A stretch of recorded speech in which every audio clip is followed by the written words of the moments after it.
you have an opportunity to get stopped. It ain't like you don't. Like, fuck you gotta play defense, my nigga. That stop like that toilet roll. Yeah, I got another take actually. Yo, you ever notice that like, I don't know, man. Like, yo, inside of 2 minutes, right? Game's on the line. Niggas is, you got to score. Yeah. And it's fast-paced offense. Big plays, right? Prevent defenses. Yo, what the fuck, yo? You got knocked the fuck out, man. Yeah, I'm in go mode. Go. Yeah, I'm in go mode. What's up? That was solid. Nah, we heard it. Yeah, we heard it. We heard that one. There's been a few times where we didn't hear shit. But hi guys, welcome to a new episode of the OSA Out of Shape All-Stars, episode 41. Overall, 91, season 2. Season's almost over. Getting close to that 100, close to 100 of them things. As you can see, I'm back. Last week I was out. It was my youngest one birthday. Right. I was gonna say don't disrespect. Right. So my oldest one had to hold it down, and thank you, son, for holding it down for me while I was no problem, Dad. We don't invite him to the family functions. He always causes a problem. He's usually drunk with his dad issues and shit. So we don't invite him to the family functions. His little brother just turned 8 though. So let's get to it, man. It's only 4 of us, I'm guessing.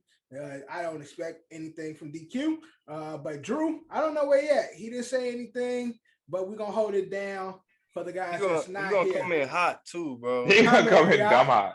Just come in talking like no quorum. Just come in hot mic. Just hot. Yeah. Like he ain't go. First, he's gonna talk to himself for a little bit. Yeah. Right. He just gonna come in shooting the shit. But this is episode 41. Like always, brought to you by Coach Capsule, sponsored by Don's LLC. Kev is here, John is here, and our host Eddie Horchata is here, and I am here. So let's kick it off with the open run. Where we going? You want to talk some other shit? Want to talk some bullshit? I want to go baseball. Yeah, you want to start with baseball? Yeah, let's get that out the way. Thursday, I believe. Just drop. Before we get to just drop, Thursday. I believe it was either Thursday or Friday morning. I can't remember exactly when. Called it, said it. There was never going to be a fucking lockout. It looks like there's not going to be a fucking lockout. Baseball as normal. Unfortunately, I did not get what I wanted, which is less than 156. Wait, have we confirmed that? No lockout? And Yankees no lockout, tickets went on sale today. Yankees. No lockout. Confirmed. No lockout. Yeah, they're gonna I don't think the CBA is officially set, but there's not going to be a lockout. So. I saw on News 12 that the Yankees opening day game was against the Red Sox, and the opening week series. Yeah, it's like a Friday. That's great. That's Friday, awesome. Saturday, Sunday. Yeah, tickets went on sale today. Cool. Do you guys want to go or? Nah. I fucking hate April games. I don't go to baseball games till like the middle of May. April is fucking a bad month. It'd be cold. It rains. It'd be cold. April. My birthday's in April. I hate fucking April. It's the worst, dude. April is freezing still in April, and it's rain. If you get the windy rain, that shit is the worst. You do that, Kev, wrap up. But also at baseball today, it was announced the new class of the Hall of Fame. Some of our favorites made it in, but some notable favorites did not. Big Papi David Ortiz is now on his way to make it to Cooperstown, right? It's Cooperstown. Ain't that where the Hall of Fame at? Cooperstown. I was waiting for your bum ass to say Canton, Ohio. No. I know a little bit. Cooperstown. Cooperstown. So if you're ever in the greater, what is that? What the fuck is that? Oneonta area, greater Oneonta, New York. Even though Canton is the only one that I really know and shit. Like. Really, so there's really only 3 reasons to go up there. It's if you go to school in Oneonta, if you go to school, if you're gonna go visit Cooperstown for a couple of minutes, and the Omegang Brewery. Other than that, you can save yourself the 4-hour trip. Right. It's not worth it. Again, unless you go to school there. Yeah. So David Ortiz is in the GOAT Barry Bonds. This was his last try, his last ticket, his last ride to get in. Kurt Schillings, Brian Clemens. I need you to play that shit for Barry Bond and just play that Nicki shit in on him. Yo, they Throw shit that on in my right guy. here. I'll play it right here, but man, they shit on Barry, man. Whether they had him in a separate part of Cooperstown, how you not gonna have the greatest? Like, it's some notable. I mean, sports. leads the league in like Yeah. career home runs, career RBIs. Yeah, but I'm saying like when you think about like They're all the gonna be people broken. that's not in there, like you think about fucking Pete Rose, who has what like the most hits in baseball and shit. Right. He was gambling. It wasn't even fucking drugs. He was gambling. He should have been in there. Fucking Roger Clemens, multiple Cy Youngs. He won't be in there and shit. Kurt Schilling did what he did with the fake catch-up leg. Like it's a bunch of like notable. These guys have notable moments that will be forever fried and instilled in our brain when it comes to baseball moments, especially Barry being probably the greatest hitter of all time. How can you have a Cooperstown without these guys? Like, do that shit even matter anymore? I've been banging this drum for a very long time, but it's matters, like, it's baseball, man. The problem is that like for every fan that's like us now, and this is exactly why like the sport is dying. This is exactly why, like, I mean, I would like to say it started with our generation of like guys like just uninterested, like kids being uninterested in the sport. Like you said, the only thing that you could recall that you can remember from recent history was the steroid era when it was the home run chase with Sammy and Mark. That's when I got like that was into it. That's when most kids our age, like again, we're in our early 30s. No one's sub 35 yet, but we're in our early 30s. That's when most kids like learn to love baseball, and that's like your introduction to it.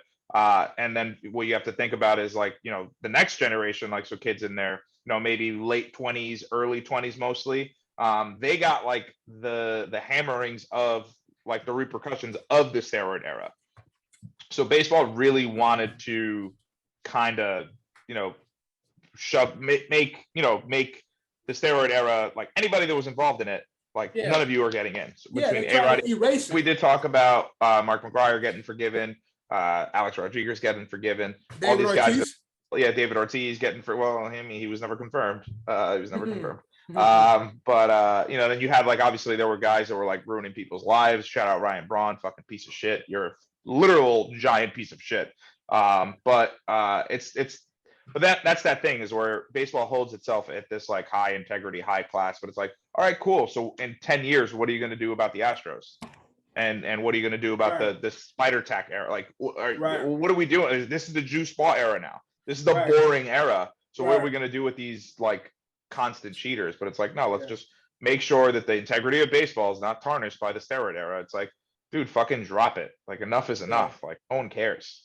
But again, how you go about, like, I get it that it is the so-called steroid era, but and again, I haven't watched baseball forever, but from what I've known and as a casual fan, that era has been the most exciting era of baseball in a long time. When it comes to comparing it to like we talk about the big three and shit, NBA, NFL, MLB, like that's their moment. The steroid era. That was when it was like on top of shit, when it was competing with the other two in regards to excitement. So how can you just completely erase from the record books this era, the most exciting era in baseball? Again, I fucking hate it. But again, it's for every guy like us in our age group, right? The second point of it is that baseball's not getting any younger, right? They're not doing anything to attract more younger fans. So you got to think of the guys that are still fans of baseball and do still like, show up to games and sell out tickets and all that. It's the guys that call in those fucking talk show radios. They're like, hey, Mike, it's fucking Tony from New Jersey. I've been a big fan of the New York Yankees for going on 70 years now. I got to tell you, these black guys on this team, I don't get what's happening over here. Why we got so many Dominicans? So it's that guy too. And it's like, Babe Ruth never used to cheat. It's like, again, work at the local meat shop and shit. Yeah, exactly. It's just baseball catering to the older generations, making them feel comfortable, like making sure that they're still watching a game, making sure that they're still spending the money. They're buying the season tickets. They're buying the jerseys. They're doing whatever they got to do. and they're not even giving a shit about the younger generation. And I think a lot of people that's in control of baseball is that older generation and shit. So whereas you have our generation who understands like, yo, this shit was exciting. Like, we can't forget this moment. That older generation is like, we got to keep the traditional luster of baseball, and they the ones who still have the power. So they keeping these type of guys or these moments out of the history books and shit, which is corny to me because, again, it's a big moment. Fucking Barry Bonds had niggas afraid. What was that, John? He had niggas afraid to. Bases loaded. Bases loaded. It happened. And they walk them. Yeah. When they walk them and shit, like, that never happens. Like, it never fucking happens. Yeah, I'd rather, but again, that's smart. I'd rather fucking take one over fucking four. You know what I mean? So I'd rather be down one. You can't erase that shit. Somebody need to go to Cooperstown and create a sublit version of the Hall of Fame and put my nigga Barry over there. Yeah, do it across the street. Do it across the street and shit. It'd be a pizza shop. They got all they face on the front of the motherfucker. All right, so get this. Ready? Pete Rose, Barry Bonds, Roger Clemens. They are the owners of it. Exactly. They open it up. Exactly. They get to decide who's in. Open a deli that's called Cooperstown Can Suck My Dick. Have it right across the street, and they the owners of it. They got the sandwich called Rob Manfrod instead of that's a roast beef sandwich with cheddar cheese, onions. Or call it Eat My Meat, like. You're just not call the deli name should be Cooper's Could Eat My Glizzy. Right. Yeah. They could do a sandwich called HGH. That's horseradish, gravy, right? and ham. But moving on, it's still in baseball though. I don't know. What's crazy is Barry really came like 9 points or percentages off. Right, but also not to discredit anything. Obviously, my guy, even though he played for the rival, Big Papi was the only one to get in, which is also really fucking dumb. You're only gonna get one person. Whatever, baseball's stupid. The powers that be at baseball are fucking retarded. Like I just don't understand. And just for the record to show, we're Yankee fans too, but A-Rod, this was what, his first ballot? 34.3% votes. How much he needs? 75. Yeah. 75. Yeah. It's year one. Yeah, but Papi got in year one. Huh? Papi got in year one. 1 year. 1 year. Yeah, Papi got in year one. Yeah, Papi Jeter got in year one. He got 307 votes. Mo got in year one. Yo, but that's the goofy shit that will keep A-Rod out of it. Yeah, A-Rod is I'm just saying 34% not terrible. I'm pretty sure that shit is horrible. Comparative, listen, man, a lot of these guys, prolific guys, will get 2%. It's A-Rod. I understand. I got there's niggas that got 15% first year. Yeah, but we're talking out of the top 10 right now. Okay, I'm looking at Big Papi. All right, let's look at it. And A-Rod. I can see him getting 50 or 60. But fucking 30. Tell me who's first time on this aside from David Ortiz, starting at 1. David Ortiz, he makes it in. Everybody else under him in the top 10 doesn't make it in. Barry Bonds 2nd, Roger Clemens 3rd, Scott Rowland 4th, Kurt Schilling 5, Todd Helton 6, Billy Wagner 7, Andrew Jones 8, 9 Gary Sheffield, and 10 Alex. So Gary Sheffield Alex never gonna make it, bro. So Gary Sheffield got more votes than Alex. Hey, Gary Sheffield had a bigger steroid era too. Alex had 135 votes. But all right, Sheffield had 160. But Gary's a part of that though. That steroid era.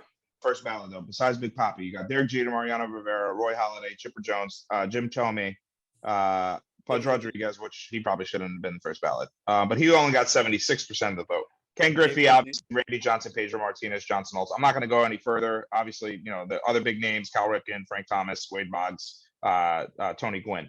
But as far as guys that got into percentages of first ballots. So you can go talk over me while I find something else. I'm just saying, again, you said 30-something%. I'm just saying and Kev just gave the list. A-Rod was last in regards to that list. Regardless of him being a part of the steroid era, if he had a chance to get in there, that percentage would be higher. That nigga A-Rod is not gonna make it. I'm sorry. He's not gonna make it. He not gonna make it. 30% first time out. I would be more optimistic if it was like 50, 30. Bro, nah, they not letting that nigga in. It ain't happening, John. I'm sorry. I think at some point they'll let him in. Maybe his last year. Because again, because A-Rod is so because he's so maybe they let him in because he's a part now of the, because he's on he's on Fox right, News, he's a part of the game, Fox Sports now. Like, he's he's got podcasts. He's all over he's all over TV now. He's been forgiven by baseball 100% of the time. Right. I was just trying to find. All right, so I just looked back at the 2019 voting, and George Steinbrenner, prolific guy, right? First time as an executive, not a player, but you're talking about a big name. He got less than 5% of the vote. Wow. So he didn't even qualify for a percentage. So that means he got 0 votes probably. He probably got a 0.001. I mean, that's I know it's A-Rod, but it's Lou Piniella, who got in as a manager, who again arguably has had a longer career than Alex Rodriguez, both as a player and as a manager. He only got 68%. So he's not that far off. All I'm saying is you might be right in the sense of because he's working doing commentary for baseball, that might save him, that might give him the good grace to potentially fall in. Whereas a lot of these guys like Barry Bonds, they don't give a fuck. They don't talk to nobody. Like they try to be in the public eye or whatever. So they only remember them for being the player or whatever in the steroid era. A-Rod has the time to basically change a few people's opinion. Like, hey, I like that guy, like over time. But it's gonna take his ass all the time to get there. I can guarantee you that. It's gonna be his last year type shit where he finally get enough votes, last 2 years or so, where he finally get enough votes to get the fuck in there. But also at baseball, have you guys seen AAA baseball is using robot umpires? Yep, the robot has upgraded from single A to AAA. Good luck, B. White. Good luck. Is this good or bad? I'm asking you guys as a baseball fan. Is this a bad? I mean, part of the game, like I know it's fucking crazy. It's a terrible decision, but part of the game is like. I mean, you get it right. Like, once you get it right. Huh? No, the problem is, well, it sounds stupid, but you're gonna get it right. You're supposed to get it right all of the time now with the robots, and part of it is like the velocity and the change of the ball and just it being like an eye by eye call. Mm-hmm. And it's something like every once in a while you're like, it was out of the zone, but I get it. But they ain't gonna happen with the robots. Where it's out of the zone and you're like, what the fuck? And then as a catcher, it's like part of your job is to frame the pitch and to trick the umpire. There's human error involved, and it's everyone wants to yell at a ref. That's one of the best parts about baseball. That's horrible. Is like when the ball's out, when the ball's clearly outside. And again, this is only if you're a fan of the team. Well, the ball's clearly outside, and you get called out on strikes, and then the fucking batter just fucking rips the fucking umpire apart, and then the manager comes out, and that's just fun, and the guys get thrown out of the game. What are you gonna do? Kick the machine down? Yeah, no, right. Push the machine down and shit. Yeah, it's like, what's the machine gonna do? Fucking like grow an arm out and throw somebody out? Like, it's not gonna be fun, man. I know that machine might grab your ass and be like, oh, that shit going glitch. Now, what I think might be better would probably being like, maybe not calling balls and strikes, but maybe like a robot checking to see if guys are safe or not. And I know that's part of the game too, but like it also like the replay has been slowing the game down. Obviously, argue like that, like we will lose the arguments because whatever. But maybe if there's something you could do where I don't know, it's like it detects both feet on the plate or whatever it might be. Well, because when they're like bang plays, give it like, thermal oh, vision. Give it thermal vision, like where it breaks down. Just the slider. I'm saying maybe the robot is going to work with the umpire, the actual physical umpire, where it's like if it's too close to call or something like that, he can refer to the machine and be like, okay, I didn't see it, and okay, and go to the machine as a reference. to go with. Right. Like he kind of has the shit on his phone where or like an earpiece or some shit. Yeah, where it's like, when it's too close, it's like, okay, he's connected to the machine and the machine call it a ball and shit. So you're like, okay, ball. All right. Yeah, but that's too like Enrico Palazzo to me. Y'all seen The Naked Gun? When he dresses up, he's a cop, and he dresses up as an umpire. And throw a catcher looks up, he's like, what are you gonna say? So they're gonna be sitting there, it's gonna be like beep beep strike, and he's gonna be like, it kind of looks like a ball to me. Right. So niggas gonna be looking up at him, he'll be like, ball. Yeah, everyone's gonna be like, yeah. He's like, that could be a problem because if the umpire call a strike or something too soon, they get like a fucking a transcript of everything that the fucking robot called, and then it don't match what the umpire called. It's like it's just a bad look, and you're taking away jobs, bro. I mean, umpires suck.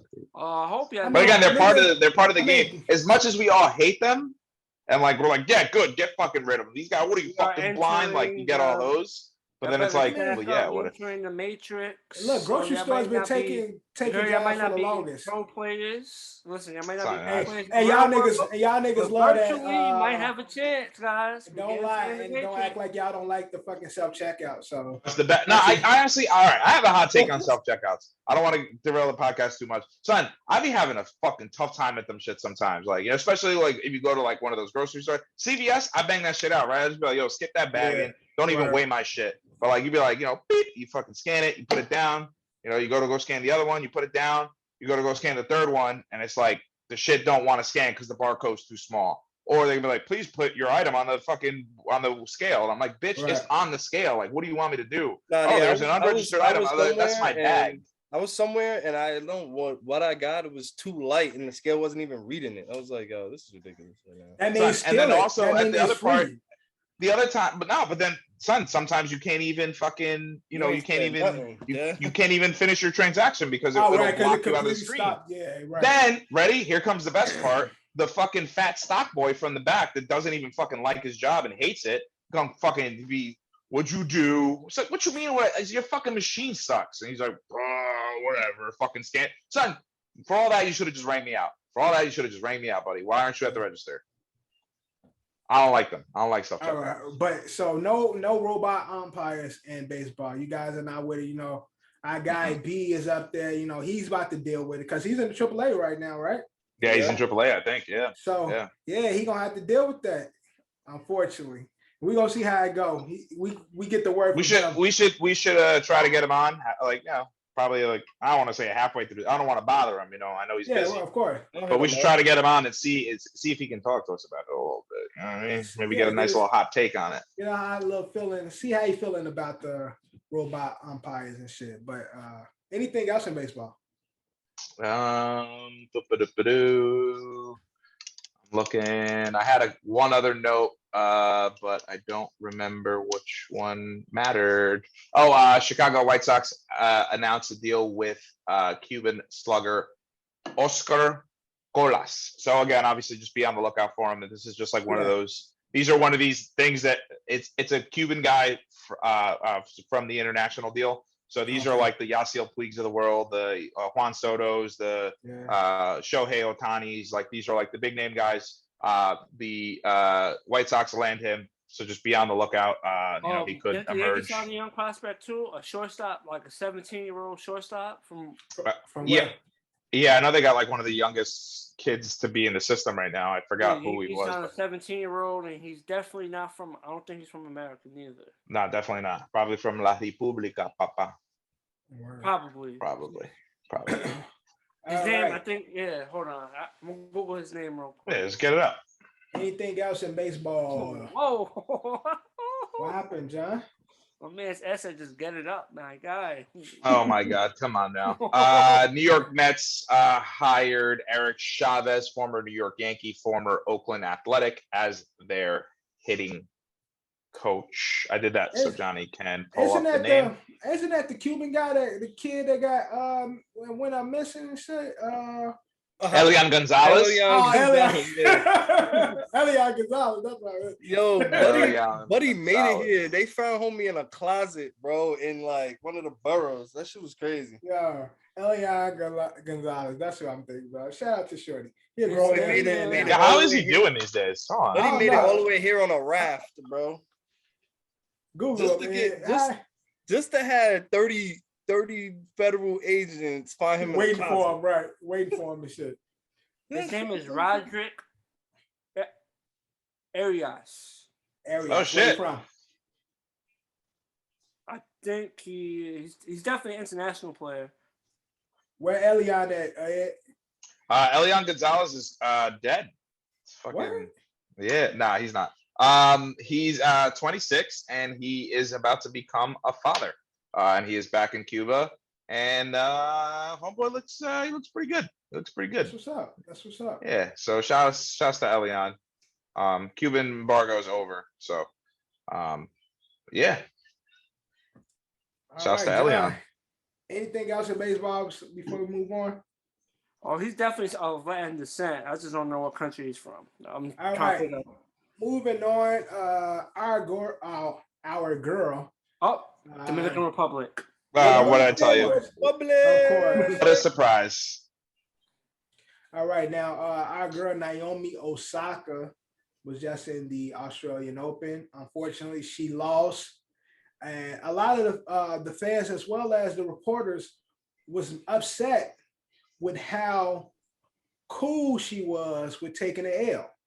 She was stating, she's been away. Remember, she was dealing with mental issues, with mental health. Like Yep. Health stuff and stuff. So she took a break away from the game. She recently lost to a young up and coming tennis player, and after the loss, where a lot of players would be like upset, breaking their racket and like look stressed, she was happy. She congratulated the young lady, and then in the press conference after, she was saying that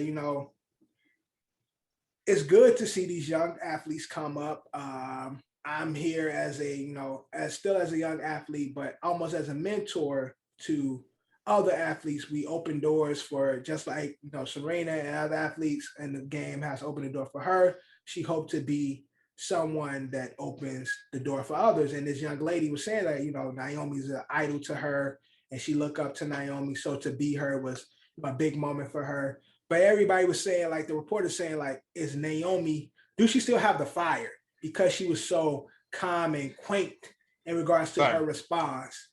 That's so fucked, dude. Like, that, first off, class act. Like, you know what I mean? Like, that's been there before. That showmanship. Like, obviously, like, yo, it's crazy, son. They were dubbing this chick the next Serena, dog. You know what I mean? Like, you know what that does to a person? Like, look what it's doing to fucking Mahomes. Like, and again, we'll talk to it a little bit later. But it's like, look what it's done to Mahomes. Like, you know what I mean? Like, people set a fucking bar for you, and it's like, yo, son, like, but you're not even doing it. Like, you're not even going. Like, you're not trying to overcome that hurdle. And it's like, she don't even care. She don't care. Yeah, exactly. She's like that bar. To me, she's like, yo, I'm good. I want to, I took down the GOAT once. Right. Not that I got lucky, but it's like, yeah, like, I'm good at this. I'm gonna keep doing this. If this comes with success, it comes with success. If it doesn't, then it doesn't. I like what I do, and it is what it is. But yo, son, that fucking cliche, like, and again, I know, like, journalists, like sports reporters, again, we're not in that caliber at all. I get it. You need to get a headline. You need to get clickbait. You need to ask the question, does Naomi have fire? But the way that the rest of the world, and I would imagine that Naomi sees it, is that, son, yeah, she's just being a professional. Like, she's just being class act. Like, you know what I mean? And God forbid, let's say she did fucking, and again, like, I don't know, always want to bring race into everything, but it's like, maybe, let's say she did have like a fucking meltdown and a fucking, like, she out here looking like Johnny Mac. They're gonna call her like the bad girl of tennis and shit. Like, you know what I mean? Like, and like, they did the same shit to LeBron. And again, as much as I hate him, like, him leaving, then he becomes the villain, then he buys into the villain role, and then he starts, we'll talk about him later too. But it's like, yo, listen, like, she's been there before. She lost. It is what it is. But the thing is, has she lost her fire? Nah. But again, the thing with to me, that irritates me in regards to the reporters and shit. Because again, like you said, always looking for something juicy, always looking for a headline and shit. But Naomi is big on using social media, using her platforms to discuss things. And if I'm pretty sure they all follow her to see what she's talking about. And they know tennis is a very small part of her life. She loves the game, but she focuses on a lot of world issues and bigger things in life. This is only a fucking sport. So although I'm sure and I know she's passionate about the game, as a fucking human being, she's understanding, she has enough emotional intelligence to understand that there's more to life and more going on in the world than fucking tennis. So when she goes to these matches, of course she's giving it her all. She's busting her ass. It ain't like she no easy feat and she just going out there just letting people dub her. She's fucking, she's fighting out there. But when she takes the L, she's congratulating and opening and giving these young women a opening or a door that a lot of athletes might not gave her. So she's changing the tradition. Narrative. Yeah, exactly. The narrative. Yeah. So they wanted to keep the traditional. Oh, and that's the only question. Naomi, do you think you lost your fire because you're so calm and so peaceful after the match? And she's like, yo, I'm proud of the young lady. Like, and she's talking about how she had to face her idols, and then for her to hear from the young lady that, how much she look up to her and how much she, it kills her and is exciting to face her. She like, I love that. Like, that's a great feeling. That's a great moment, a place to be in, to know that these people are looking up to me. And for them to beat me, I'm not happy they beat me, but I'm not fucking mad that I lost. Like, it ain't that deep. And so they fucking hate that. Like, they fucking hate it. I just wish there's times, man, where I just wish that like athletes would just be fucking normal people, like, or could be normal people. I know that they are, like, like outside of the game that they play. Yeah. But like, I just wish that they like on paper they could, like the organization had their back. Right. So it's like, especially when it comes to like the media, like just dealing with the media, it's like, listen, man, these guys are who they are 24 fucking 7. It's got to be fucking exhausting. You got to turn down fans, whatever. But like, I'm saying, like, I just wish that they would just come out and be like, yo, I got smoked. Like, it is what it is. Like, what do you think? Like, hey, what do you think you lost your fire? Be like, that's a fucking dumbass question. Right. Actually, go, like, shut the fuck up. Who's next? Right. Like, actually, what? Matter of fact, I'm never gonna answer a question from you ever again. So if I were you, I would never come back here. And I wish that they could just like be themselves.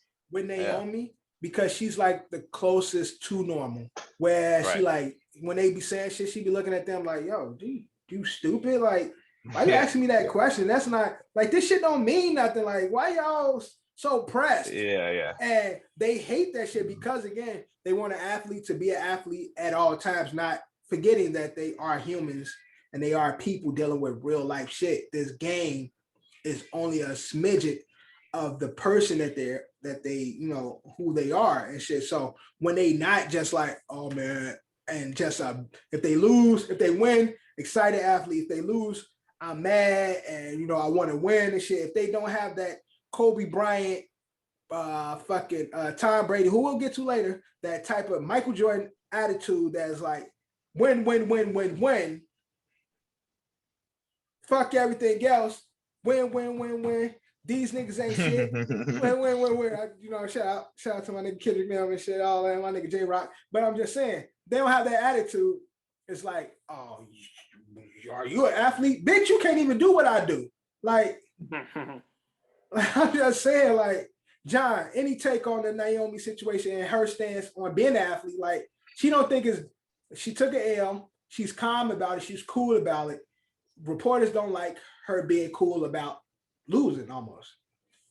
I think it's probably want a specific reaction from her because some players take their L's and even the all-time greats, some take their L's and with stride. But I guess maybe there was a certain fire they didn't see in her response, and that's what they wanted. Because all the all-time greats have taken the L.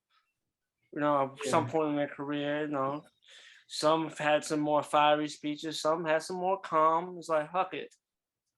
That shit happens. You win some, lose some. But they're probably digging for a specific response, and then they didn't receive it. Now they running whatever narrative that they could feel they could run with. Yeah, because you see, they want her to be like the nigga that just lost to Nadal. Did y'all see him? Who was a guy just lost to Nadal either yesterday or early this morning. He was calling the guy that sit in the middle. I don't even know what they call it. They call it a judge. They call it line judge. Line judge. Ooh, damn! I got that. Yeah. So he was like, because Nadal was getting.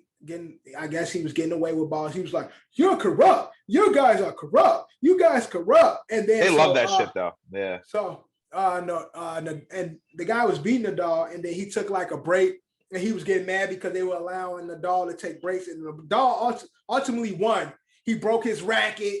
He like, this shit is corrupt. He didn't want to shake Nadal's hand. Like he was fucking spazzing after taking it. That's how they want the athletes to be. Tennis is so fucking boring, dude. It's exactly like fucking baseball where they like have these like fucking ethics and fucking rules, but it's like, yeah, they fucking shit on Naomi for being a sportsman. And it's like they want that bad guy, so they can be like, "Look at this fucking piece of shit! Look at him! What an asshole! How would you do that to our goat? Shut the fuck up, you fucking losers!" And then in his press conference, he was like, "Yo, they favor the Spanish, the stars." So it's like, "Yo, y'all want him to win. They were calling balls in his favor because they knew I was winning. They kept giving him extra breaks so he can recoup or whatever and shit." He was like pissed the fuck off, like mad as hell. But that's what they want. They want that big headline and that moment where they see the guy smashing the rack and shit. But no, Naomi like, "Yo, I'm about to go get high. Fuck this shit. Like my boyfriend, my boyfriend Corday is waiting out for me outside and shit. We about to go listen. Who her boyfriend? YBA Corday. He a rapper. So they about to go. I would know, or you would not know him. He's a new rapper. He's a fairly new guy. Yeah, I'm totally out. You would not know him. The crew he run with, you would not. He's not the Pusha T guy, is he? Nah, that's Ghana. That's Ghana. Fucking that fucking thing. But yeah, so they chilling, man. Fuck them. Naomi, keep doing your shit. We see you next time or whatever. Anything else before we get into the NBA and the NFL? Any other sports? UFC. Yeah. UFC. You want to talk UFC? Yeah. So unfortunately, because the games were so fucking electric, especially that last game leading up to this fight, I was only able to catch the damn it, I forget his name now. It was the featherweights, the little guys, Moreno and some Brazilian dude. Somebody pull up the fight card there. So I didn't get to see. I know what you're talking about. Yeah, Moreno and the other guy. I feel bad for not knowing his name. But that game was. I mean, that fight was awesome. I caught like I said, I think by the time the Packers-Niners game was over, that match was probably in the second or the third round. But again, it was pretty electric. Moreno ends up Moreno versus DVN son Ferragamo. Figueiredo. All right, I'll say it in Spanish. Yeah, right. Spanish accent. Not a Portuguese. That's what it is, but fuck it. So yeah, that match was good. Again, like you're seeing these two little ass dudes, and again, like not little by any means, but like possibly like the smallest weight class you can see. And then obviously we go on to the Gain and Ngannou match, and that's the one that I fully watched. Did anybody else watch it, or am I gonna have to break it down? I didn't watch. You sent it to me. I didn't watch it until I saw the highlights after the next day and shit. So Gan, if you remember, was the guy that Izzy went up in weight class to go up against, and obviously Gan was able to take him down. They went the distance, but obviously Izzy going up, 10 pounds to face a guy that's 40 pounds heavier than him. But again, shouts to Francis, man. Francis Ngannou wins this in unanimous decision. First time he's ever went to decision. Did it with I believe he had a sprained MCL and a partial tear in his ACL. So what he did was really smart. What he did. So he only had it on one leg, on one of the knees. So instead of wearing the one knee pad, he wore 2 knee pads to kind of like confuse Gon a little, because it's like, yeah, how you gonna know which leg is hurt? Like if I see somebody with one knee pad on, I'm kicking that one knee. And like Gon is a technical fighter. Like when he fought against Derek Lewis, like kind of similar to Ngannou, like just a brawler. He took him to the ground. He was using all the technical shit, and he beat Derek Lewis. So putting on the double pads was smart, because like, okay, I'm gonna take your skills away from him because you can't work.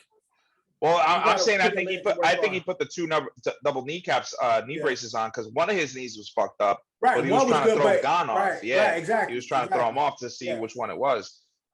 So, and then Gon on the other side, I don't want to discredit him at all. Frenchman.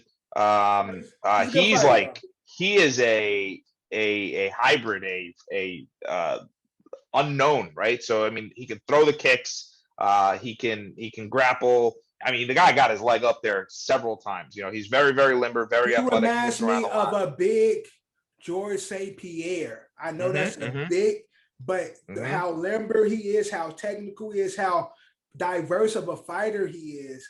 I believe his background is Muay Thai too. So that's a deadly combination. Yeah, like a large George St. Pierre. Yeah. But to your point,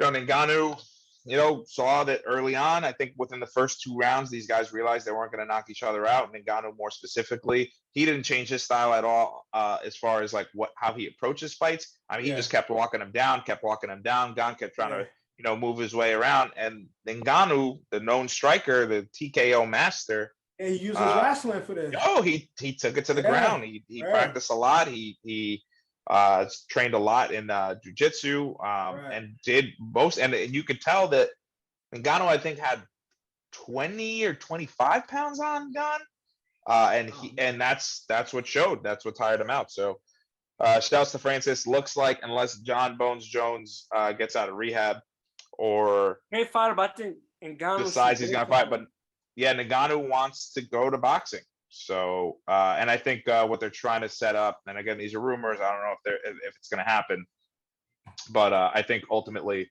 Ngannou's looking for his big payday, and that big payday will be to fight Tyson Fury in boxing. Yeah, again, before this fight, they've been trying to get him and John Bones Jones to fight for a while now, but I think Ngannou is over that now. He said it like, yo, we've been trying to get that. He can never get right. There's no one there, but there's no one else that he can fight in the UFC at this point, unless some rando comes through. Yeah, but again, anybody he'll fight at this moment is beneath him. It's like Game was the only one that's of his caliber of fighter. Nobody is of his caliber, so it's like he ain't gonna fight nobody that's an up and comer and shit. Like it's gonna, and if that happens, it's gonna take a while for that person to work to get up, so he can finally have a formidable match. Like there's nothing there for Ngannou right now and shit, unless we get John Bones Jones. And then again, I just think Ngannou is too fucking big, and he's a working fighter, whereas John Bones Jones always in some other shit. And when was the last time he fought? And that's what I'm saying. Like I don't even know. So it'll be disgusting to even watch. It'd be all this fucking hype for what 30-second knockout. A one round fight and shit. So if he fights Tyson Fury, I like that. I watch that. Yeah, I was gonna say, would you guys be interested in a Tyson Fury Ngannou fight? Like I think this would be much different than like a Connor and then Tyson Mayweather Fury challenge him. Tyson Fury challenge. I believe so. Yeah, I believe so. Like this is a thing that they're building up to. Like this could happen. But I think that this is good for both sports, right? So they get to, and again, it's not going to be like this production that Connor and Mayweather was. Not going to be. It's not going to be that internet driven, like fucking the Pauls and Askren and Woodley. It's gonna be, it'll be a legitimate fight. And again, I think it's as much as I love and respect Ngannou and Tyson, like I think they're both great fighters. Unfortunately, I think as it stands right now, even though Ngannou can literally murder anyone, the gloves are different. Obviously, Tyson's got the weight advantage, and again, that matters a lot in boxing because you could just lean on him. and he can eat punches. And the other part of it too is that Tyson's been boxing his whole fucking life, and it's gonna be hard to not. Yeah, it's gonna be hard not to be like, ooh, I want to kick your leg so bad. Yeah. I've told you guys before, in UFC, your guard is this. In boxing, it's close. So because you're guarding, you're protecting from other shit. So it's hard, it's muscle memory. It's hard to turn that shit off. So Tyson Fury and that's why I always say with the UFC fighters that go and fight in boxing, it's hard for them to turn off the mixed martial arts because they have these skills, and when they fight, they're preparing for everything. Whereas boxing is close, you guard, it's here, you're protecting this, it's all this, it's this, boom, just that, face, guard, body, this. UFC is open because you got to prepare for a grapple, you got to prepare for kicks, so it's hard for a UFC or a mixed martial artist to completely switch over and transition to complete boxing because you got that open guard, and a boxer is going to find that opening and hit your ass. You got that guard open, they're going to find a way to get under that shit. So it's like, although I love Ngannou, or whatever the fuck you pronounce it. Ngannou. I would love to see the fight, but I think Tyson Fury will murder him in that sport. Yeah, oh yeah, for sure. Yeah. I mean, although it should be fun. Like, I hope that it's fun. I hope that they knock each other down a little bit before Tyson. I feel like it's gonna be Ngannou gonna come in with a crazy punch, and Tyson Fury gonna be like, I like it. I like it. Like, himself in the face. Right. Fucking psycho. Hit me again. I like it. Like, fucking blow a kiss at him. Fucking lick his lips. Wipe the blood off, lick the glove and shit. Yeah. So he's a wild boy. It's gonna be entertaining, but it's different sport, man. Anything other sports other than the other big two? We got into baseball. Talk UFC. Talk a little tennis. Kev, how's the Olympics going? Are we still qualifying? What's going on? Olympics start. It's about to start soon, right? Yeah, next week. Week. So all right, Kev as our lead Olympic analyst. The X Games is going on right now. I like the X Games. Yeah, X Games been taking place. I was watching a little bit this weekend and shit. I think Olympics start next Thursday. Thursday is probably the opening ceremony, and then they probably get into it. Sick, brah. They're gonna fucking rip mad fucking gnar, brah. Rip mad air. Rip mad gnar, brah. Fucking thrash, brah. Fucking whoop-ah. Fucking. Whoop-ah. You know what I mean, dude? It's fucking, can't wait, dog. Going to Vermont to fucking catch it, dog. I'm sitting in the fucking cabin, dog. You know what I mean? Sipping on White Claws. Fucking shred, bruh. All right, let's get into the NBA, man. NBA, the biggest story in NBA, AD is returned back to LA. They just beat Brooklyn. But the biggest story in LA is the possibility of a swap. Between two players are similar in play style to me, between John Wall and Russ. Now, we know Russ was formerly in Houston, but Houston is open to a possible trade to bring Russ back with trade incentives. Lakers have to give them some trade incentives on top in order for them to release. I read something. The trade was to go through. Houston will buy him out. Right. They will buy him out and let him play the market. But a part of what they want is trade incentives from the Lakers. He ain't gonna play in Houston, but Houston ain't gonna take him. So what would happen? Sorry. What would happen if he becomes a free agent and then he can go anywhere? Right. Exactly. So he'll be free to go anywhere. But there's really no market for Russ at this time, unfortunately. That's the bad part of the situation. Of course, he'll probably get picked up by somebody, but in regards to a championship team looking for a missing piece, Russ ain't gonna go complete. Russ ain't anybody's championship roster. I mean, the Lakers thought that was it. They did. Yo, remember when the Lakers got him and John was hyped? That was pretty funny. That was good. I ain't gonna even say John. I think the world was hyped because the world was hyped. Yeah, John didn't really care. They got Melo. To me, it still wasn't a bad move.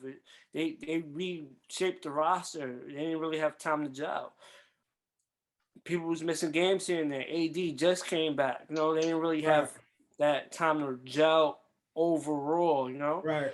It's different. They was playing the whole season and just like all three of them. Bron's missed games, I'm trying to say. Bron was out. I think Lakers at the point where they just try to point a finger. Every week is always something different. There was Vogel, it was Bron, it was AD. How many games is left? Man, I ain't even got halfway through the season yet. Yeah, word. Ain't nobody. I don't even care. I don't start caring until after the All-Star game. Yeah, we ain't even halfway through the season yet, and you know it's because what was expected is the Lakers to be fucking Harlem Globetrotters against everybody and just out there. Everybody, it just. Yo, can you like just throw in an animation of like a couple of their like mishaps, like with the Globetrotters? Yeah. We gotta put that on the USA page. That's hilarious. So that's what I'm saying. People was expecting that, and it hasn't been that. Again, John, whether Drew believes it or not, Drew always trying to call people out. I said when Russ went there, I said from the beginning, he said, I was like, championship. I'm not even a fucking Lakers fan, first off. And then I was like, again, Russ on the Lakers, where he's ball dominant. Bron is the facilitator. How would that work? That's been my biggest thing I've said all fucking season. Drew, Drew doesn't listen to the podcast. Right. He don't listen to the podcast, nor does he watch sports. He don't even watch his fucking own team. He don't even know what Miami doing. But Miami? Oh, I thought. Oh, yeah, he didn't know the fucking. He talked more about the Lakers than he talk about Miami. So Drew has opinion on main shit. But John, Russ and Wall, is it a good trade? No. Do y'all even need a trade? I probably do.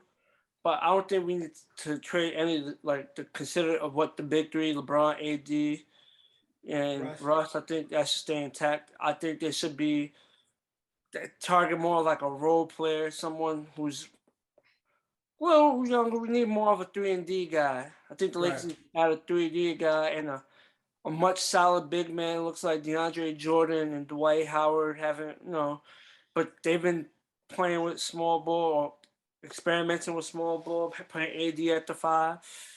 But we might want to try to see if we could get like a backup big who could possibly start.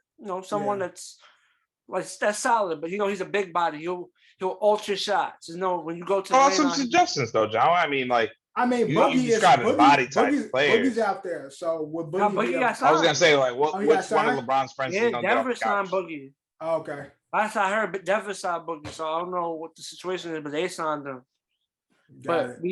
I think that's what the Lakers need. Just that way, Anthony Davis could play his natural position, the 4, and then he could flourish and have that big body, and we could rotate the 3 big bodies between DeAndre, Dwight, and whoever. So I think the Lakers need another 3-and-D guy, like a legit 3-and-D guy that's a role player, solid role player, and a possible starting but backup big that could give you meaningful minutes. Lakers defense needs to step up. But it will in time.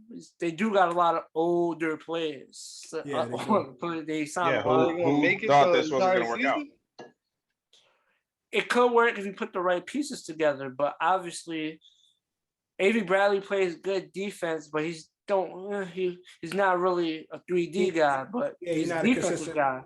Right, he's not a consistent scorer. Yeah, so that works. Malik Monk is a scorer. He's solid on defense, but he's not a lockdown player. Right. Yeah. He does his purpose.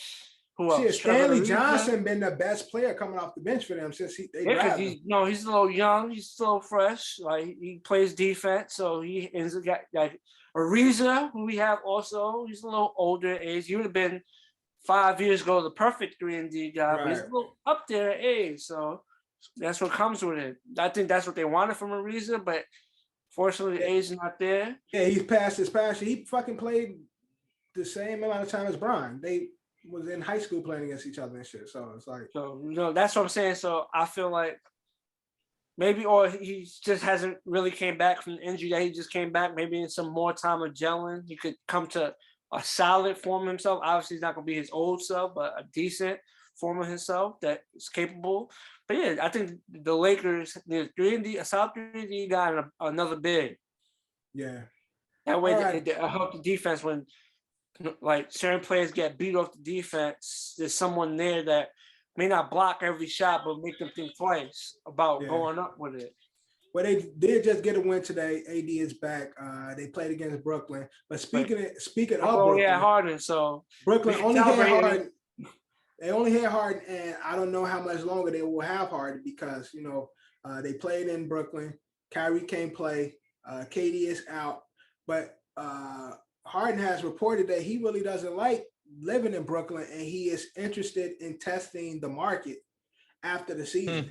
Now, Brooklyn gave up 40 acres in the mule. 40 acres in the mule to get him. They gave Caris LeVert, they gave Jared Allen, they broke up the whole little young. And he talking about he don't like the new gentrified Brooklyn. He don't like Brooklyn. See, the problem is he don't like breweries, bro. No, see the thing. No, you don't like IPAs. No, he was in Houston, where fat asses is out all year round. Yeah, now he's got fucking girls with hair in their armpits. No disrespect, I'm a feminist. You can't, but you again, ass is only out during the summertime. So his impatience, they covered up right now. He can't see the buns right now. So they all covered in goose jackets and fucking. They got on goose downs and shit. They got on Mermonts and shit. You know what I'm saying? They got on Montclair jackets. He can't see the cakes. Ugg boots. He can't see the cakes right now in Houston. Cakes was out all year round. Cakes abundance. So he like, bro, I need to go somewhere warm when them cakes is just fresh at the bakery. Well, technically, supposedly he has to go to Philadelphia. You heard that? But it's been the purpose though. But it was talks. Yeah, it was been talks about him going to Philly as well. But I'm just saying, I think that's what it is. I don't even think he go to Philly. I think he gonna go somewhere else because them buns. It's all about the buns with Miami. Look, I don't want to know where that nigga gonna go, but it ain't gonna be nowhere cold. But my whole thing with Harden is, bro, you just had them give up 40 acres in the mule. Y'all put this dowry. Y'all just put this exactly this big three together, and now you ready to run because you don't like being in Brooklyn. That's some hoe ass shit. Like, bro, that is a mix of that, and supposedly he's being frustrated with Kyrie being a part-time player. Yeah, I think that's frustrating too. It has to be. Yeah, that was part of it. It said he's frustrated with Kyrie being a part-time player. I think he's also frustrated with Kyrie trying to convince him the Scientology is real and the Earth is flat.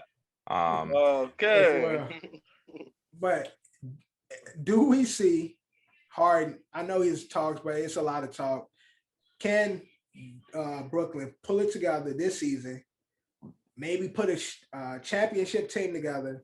And then Harden go about his way. Or do we see Harden just, he's in a moment. It's still, wintertime, everybody they get a little bit of more emotional. Yeah, sad boy season. Sad boy season. Maybe he's going through something right now.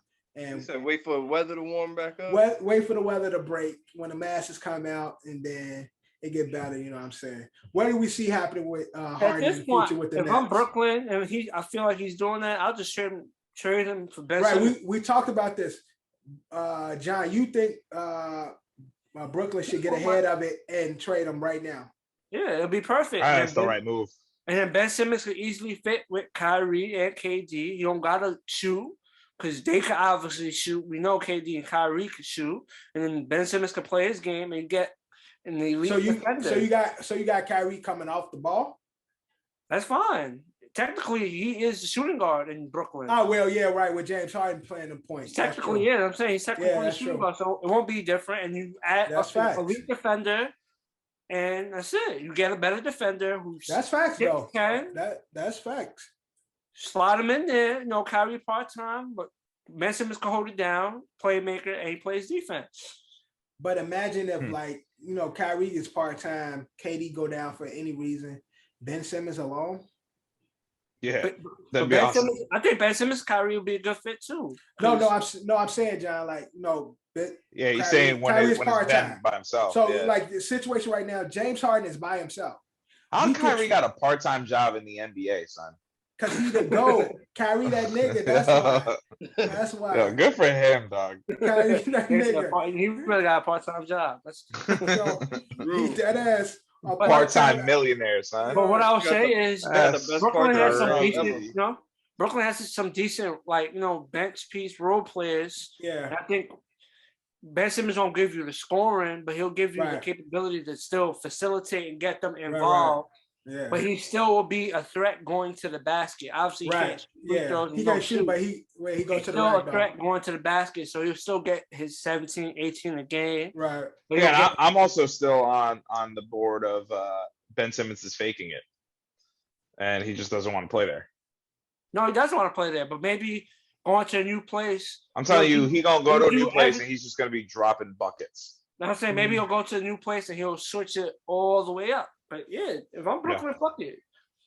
Rumblings or not, James Harden is the better player, but the other part of it though is he could be bluffing if you're Brooklyn, and it's like obviously like this team is built to win a championship. Obviously, like I don't like Brooklyn. I don't care about Brooklyn. They should have stayed in New Jersey. But obviously I'm loving all this because I can't wait for it to fall apart. But yeah, I think if you're like the owners, if you're the GM, you're like, yeah, maybe he's bluffing. Maybe he'll come back. Like, again, we said give up a dowry to get him. But you just kind of keep him there until, again, because this is their last chance to win a championship. Like, and again, with the inconsistencies from Kyrie, his part-time job, with KD being out, it's kind of tough to just put all your chips in the middle on Ben Simmons. So I get what you're saying, because like the scenario that you placed is kind of happening right now. Right, and that's what I'm saying. If the scenario, I can trust James Harden to hold it down. Can we really trust Ben Simmons by himself to hold it down? I'd say no. I'd say no. But we will see what happens in the Ben Simmons saga. But before we move on to NBA, I do want to talk about a particular player and my team, the Chicago Bulls. As we all know, Alex Caruso is currently out 6 to 8 weeks, dealing with an injury. The band due to Grayson Allen. You guys know Grayson Allen is, former Duke player, now plays for the Milwaukee Bucks, used to be with Memphis. He on a drive to the bucket, he went to block it. I guess he pulled them with both arms, and Caruso fractured his thumb, fractured something, his wrist. Yeah, so he's out 6 to 8 weeks. Grayson Allen was fine. Suspended for a game, but people are asking for. Was also fine. I think he found like 20,000. Yeah, fined and suspended. But people are asking for harsher punishment for Grayson because he's now being labeled as the new Jaja Petulia of the NBA. Also, Kyrie got fined more money than he's Grayson the new Ndamukong Suh. That's of sorts because he is the new. But again, Zaza used to get a bad rap for being dirty and doing dirty shit. He's the one who hurt Kawhi and shit. He used to do step under people when they go to shoot. So Grayson Allen, if you guys follow him from who's the nigga that used to do that on was it Golden State? Warriors or the Thunder? Zaza. Yeah, Zaza. Oh, it was Zaza? Yeah, it was. Oh, yeah, that's the same dude. Oh, what a piece of shit, dude. That guy sucked. That's why I sent you guys the link in a group to show you a history of Grayson Allen's injuries and him hurting people. Grayson Allen, one of them niggas. I feel like Kev was one of these niggas growing up too, where it's like, no, I'm saying when accidents always happen around him and shit. It's like, I can confirm that. I can confirm that. Like I can confirm that. He's one of them niggas like it was an accident, like type, like I can confirm somebody that. always get hurt around him and shit. Like Kev, Grayson that's Allen. Not true. Nah. Grayson Allen is that athlete. I can't think of examples right now, but give me a second. I'll think of it. Grayson Allen is that athlete and that kid where it's like, bro, why something always happen when you involved? Like, he always somehow. That's not me, bro. And the mix, Cam just give me one of those kid vibes where it's like, bro, like his OG, like, Kev, it was accident, man. It's like, why is it always accident with your ass? That's Kev, give me those vibes. I don't know why. There's some adults that's dead just still like that. Like, yeah, I'm just saying, I ain't saying you are that, but I feel like you once was. But Grayson Allen is that nigga who always accident prone, always something happened to him, and he's being marked as a dirty player. The Milwaukee Bucks, Milwaukee Bucks have come out and said that, you know, they stand with Grayson. He hasn't said anything because he like, fuck them. I meant to hurt that nigga. But tough look. Yeah, tough look. But do we think Grayson Allen is a dirty player? Is he a dirty player, or is he just hypothetically a Kev type of nigga where accidents just happen? I think accidents just happen around him all the time. Nah, dirty players exist, man. He dirty. Nah, he's dirty. Like, just own it. Yeah, just own it. He a dirty. He's thinking that what he's doing is calculated, and then he still end up getting in trouble for it. And it's obvious as fuck. Yep. But the thing is that you can't really be proving it. So a fine is just a fine. Like, what are they going to do? Suspend him off the league? Like, look, if he murders someone on the court, you know. Well, I seen a lot of people saying that he should be out as long as Alex Caruso. So Alex Caruso is out 6 to 8 weeks. That's wild. They said, that makes sense. That makes sense. He should be out just as long. I mean, Kev, you brought up Dominic and Sue, and wasn't he suspended for like a year for being the fucking asshole? We're close to it. He was suspended for a very long time. I remember he had for a year. I think it was like a bunch of games. Yeah. So again, it's like, if a player is consistently, again, accidents happen around them or whatever, it's like, at a certain point, like, suspend him during the playoffs if that team is in the play, like, you know what I mean, in the run for the playoffs. Suspend him from, like, if he's an all-star, suspend him from the all-star game. It's like shit like that. My son Sue stepped on whoever that was ankle, like, clearly. They didn't know he stepped on Aaron Rodgers' ankle, wasn't it? He did that to Aaron Rodgers, Yeah, and was like, it was an accident.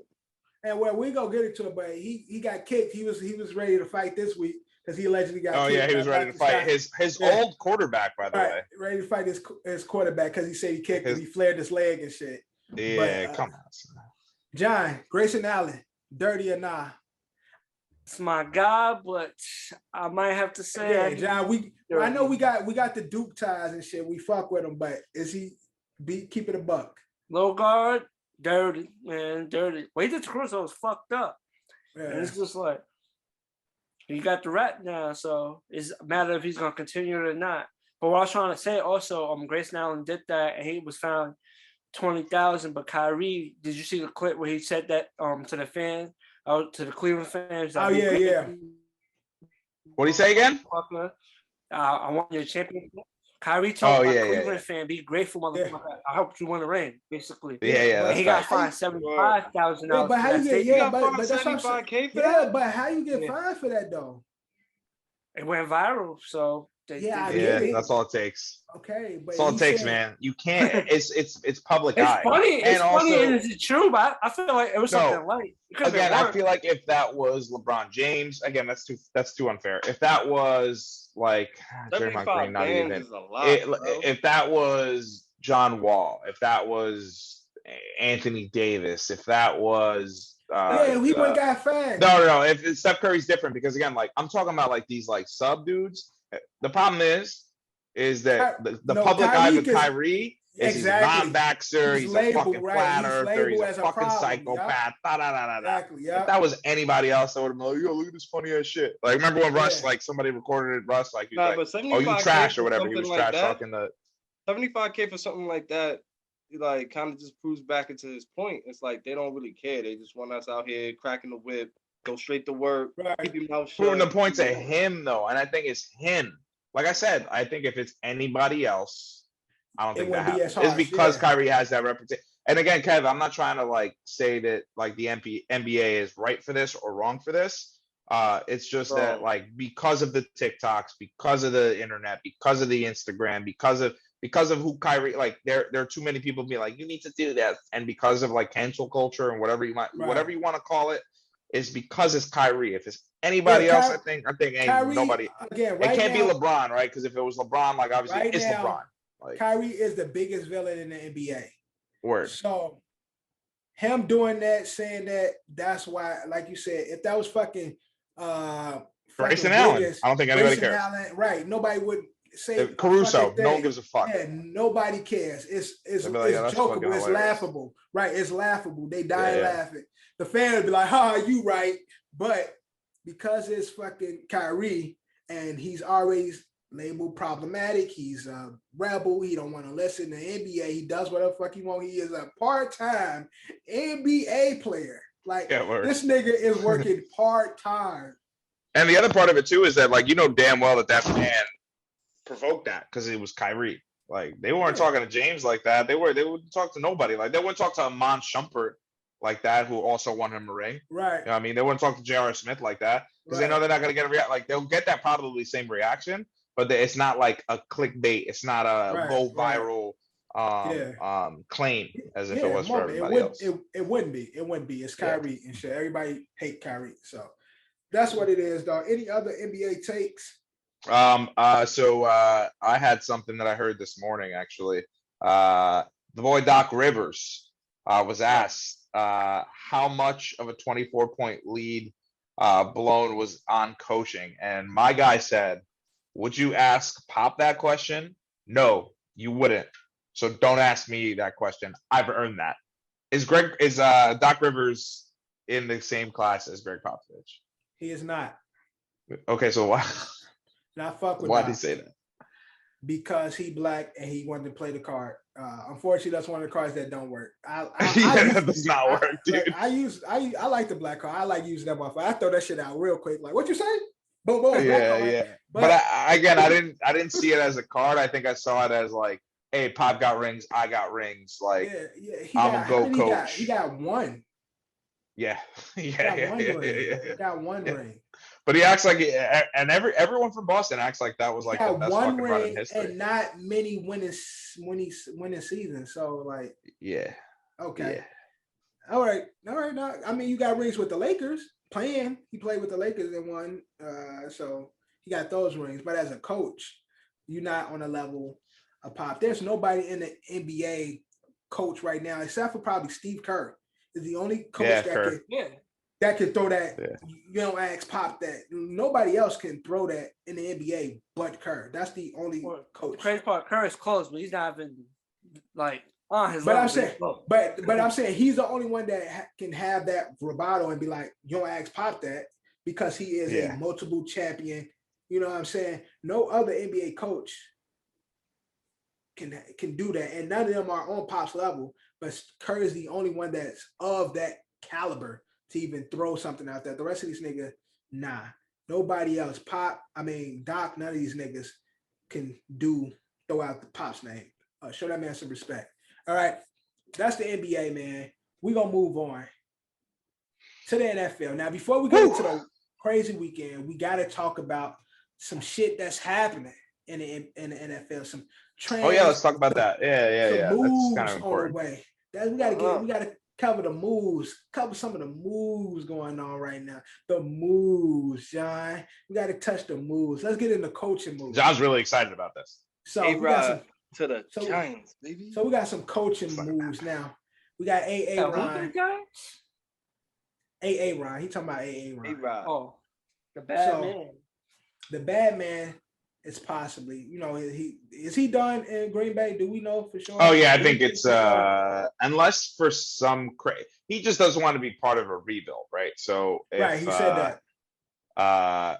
So he's gonna go to a competitor. So but sorry, Giants fans. LaFleur said they're not doing a rebound. I mean, and again, I think there's been like a lot of shit talk between both parties. I think ultimately, like, where's he gonna go?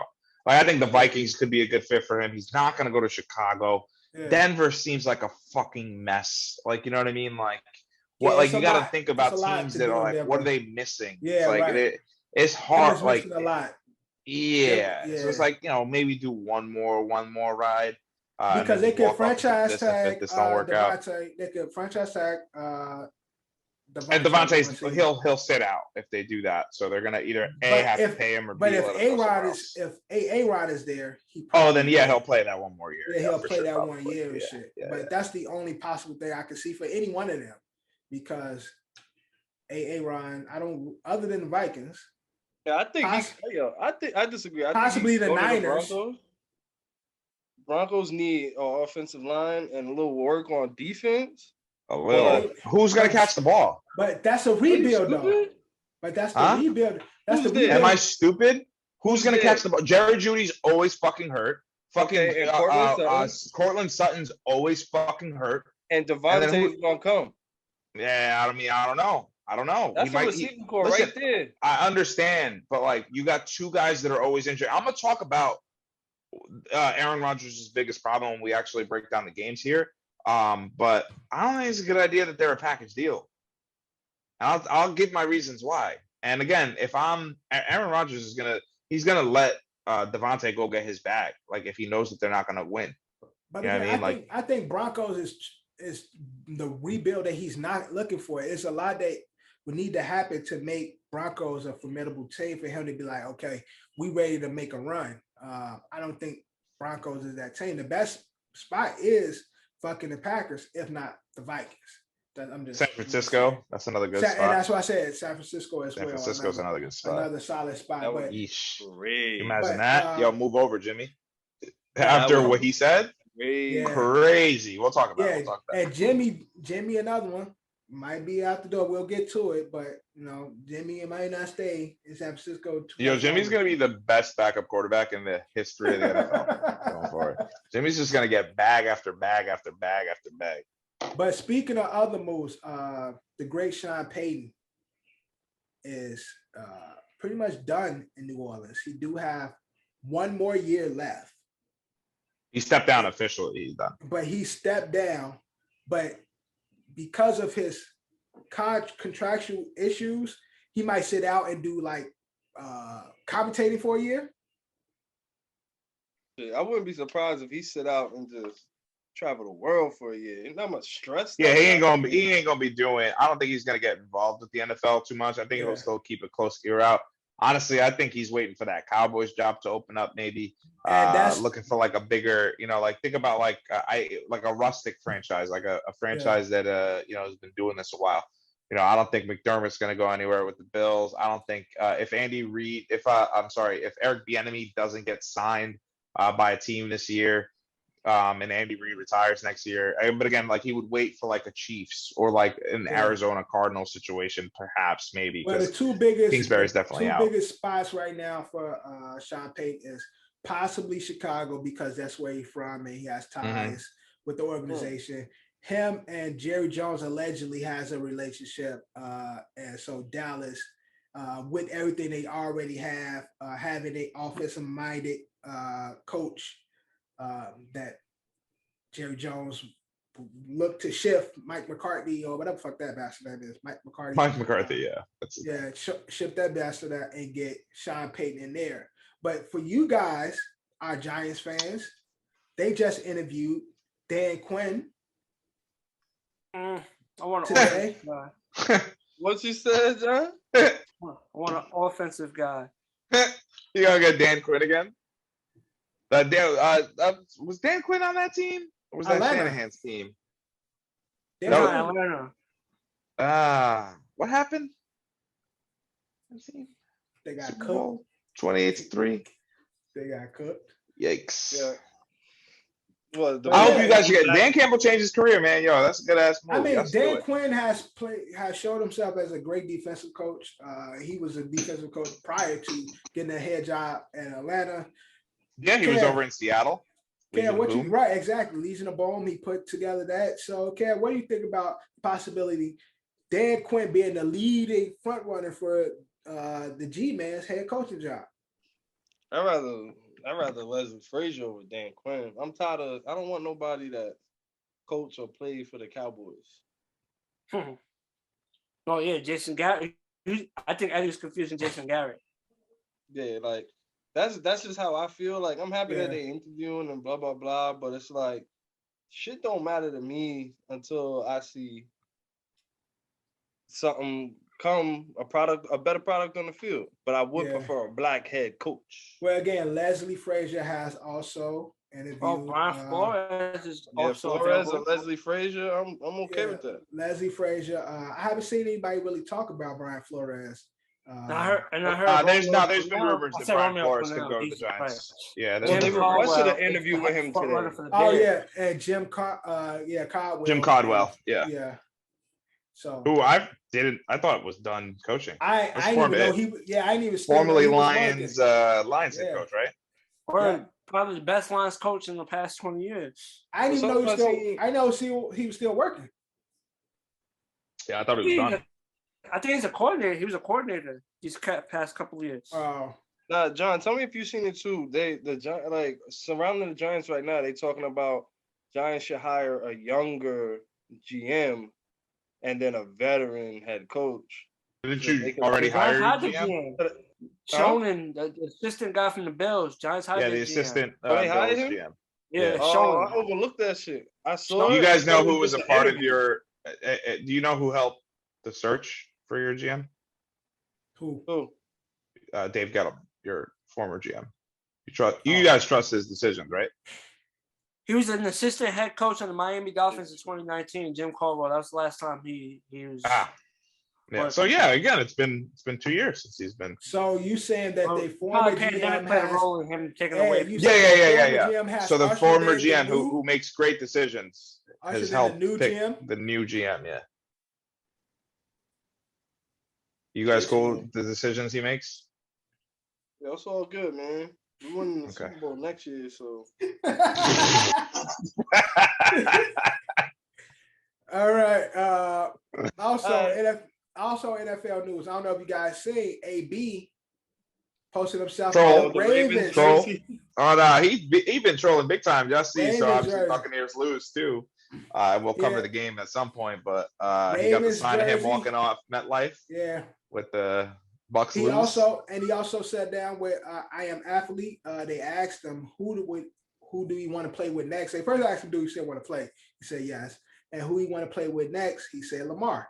And then since then, he posted himself in a full Ravens attire. Yeah. Should the Ravens acquire AB services? Yo, that'd be my shit. Yeah, I think that'd be my shit. I feel like it just would be. Drew would be hyped, but it's not gonna happen. I feel like that would be too problematic, like for the Ravens team. And before he went to the Bucks, Lamar was campaigning to get him into Baltimore. Yeah, I mean, Harbaugh got extended Lamar don't throw the ball enough for AB's ego. Like bottom line, they're a run-heavy team. That's not changing no time soon. Yeah. I think AB is gonna be happy that 60% of downs he's run blocking and worried about tacklers and running backs falling on his ankles, high stepping. Like, come on, he's not trying to do that. He's just trolling. He's a bum. Yeah, he's a troll.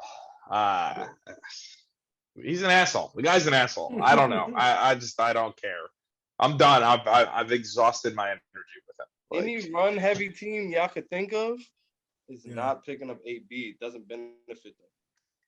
All right. I mean, I would like to see AB picked up somewhere. Okay, so we'll see him go to Baltimore.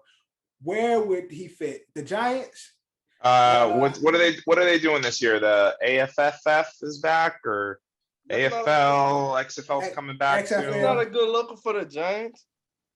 If he wants to get the ball and he'll actually shut up and play his role, maybe you can't be considering that right now. Seattle's not even like they're not even in that caliber anymore. Like there used to be, like, right, like, so it's like, I mean, Bill Belichick can fix anybody. Pete Carroll can fix anybody. Maybe he can go to the Niners. Shanahan's kind of, solidifying himself as one of those guys that could get people in line. Tomlin can get guys in line. Maybe he goes back to the Steelers. The Chiefs, I think Andy Reid. I think the Chiefs. That's what I was thinking. But I don't know, man. I don't know. The Bills. Remember, there was a time where all the big name receivers ended up on the Bills at some point in their career. Right before they leave. TOs, the Chad Ochos. Before they leave. Yeah, maybe. Yeah. It's the graveyard. Yeah, it used to be. But the Bills ain't the graveyard anymore. It's the Ravens. Not no more. It's the Ravens. More. Yeah, it is the Ravens. But Ravens and the Steelers. But we're gonna see what happens. They're gonna promise him Deshaun's coming back and he's gonna sign with the Texans, and then Deshaun's gonna be in jail. Speaking of Deshaun. Yeah, speaking of Deshaun. They talked to him landing in Minnesota. Him possibly going to the land of 1,000 lakes. He ain't going nowhere until there's some closure. You cool with that? If he plans, if he can play, fucking yeah. You cool with that if he is a rapist? I don't know what that man did. All right, so don't even put. So, look, it's all accusation at this point until he's proven 28 of them, or bruh. And so look, man. I ain't talking about none of that. I'm talking about the game. I thought Dev was gonna pull a black card. He is another black man being dragged through the system. It's there. He is 23 times. He is currently guilty until he is proven innocent. Again, it's all there. I don't have to say it. If it's understood, I ain't gotta explain it. But I'm just saying, Deshaun Watson is a top 5 QB when playing. So for sure. If we can get Deshaun Watson playing without all the other shit, hell yeah, come on. Come to Minnesota. You got the pieces. That'd be cool. You can't fuck around and pull a trigger on that too soon. Oh, I don't think they're going to. No, that's not a trade situation. This is a release situation. This is a catch and release. Yeah, exactly. Yeah, either way, you can't pick him up until this. Why not? You don't got to pay him all that money. His contract's up. It'll be Houston paying him the fully guaranteed money of the contract that they signed him to. I heard all these trade rumors, but it's not going to work. Obviously, all this cases are civil, but once that shit turns criminal, that's going to fuck everything up. OJ only got away with civil. You know what I mean? He only had to pay out a little something civils. Criminal, he ain't go away. So once that's squared up, I mean, hey, RIP to the God. You know, I miss him every single day. I know, John, you miss him more than I do, but Kobe settled in civil too. Just saying. Kobe didn't get like all these cases though. This is different. Just saying. Different times. Yeah, no, 23 is a lot. 23 and me. Deshaun Watson got the whole 23 and me.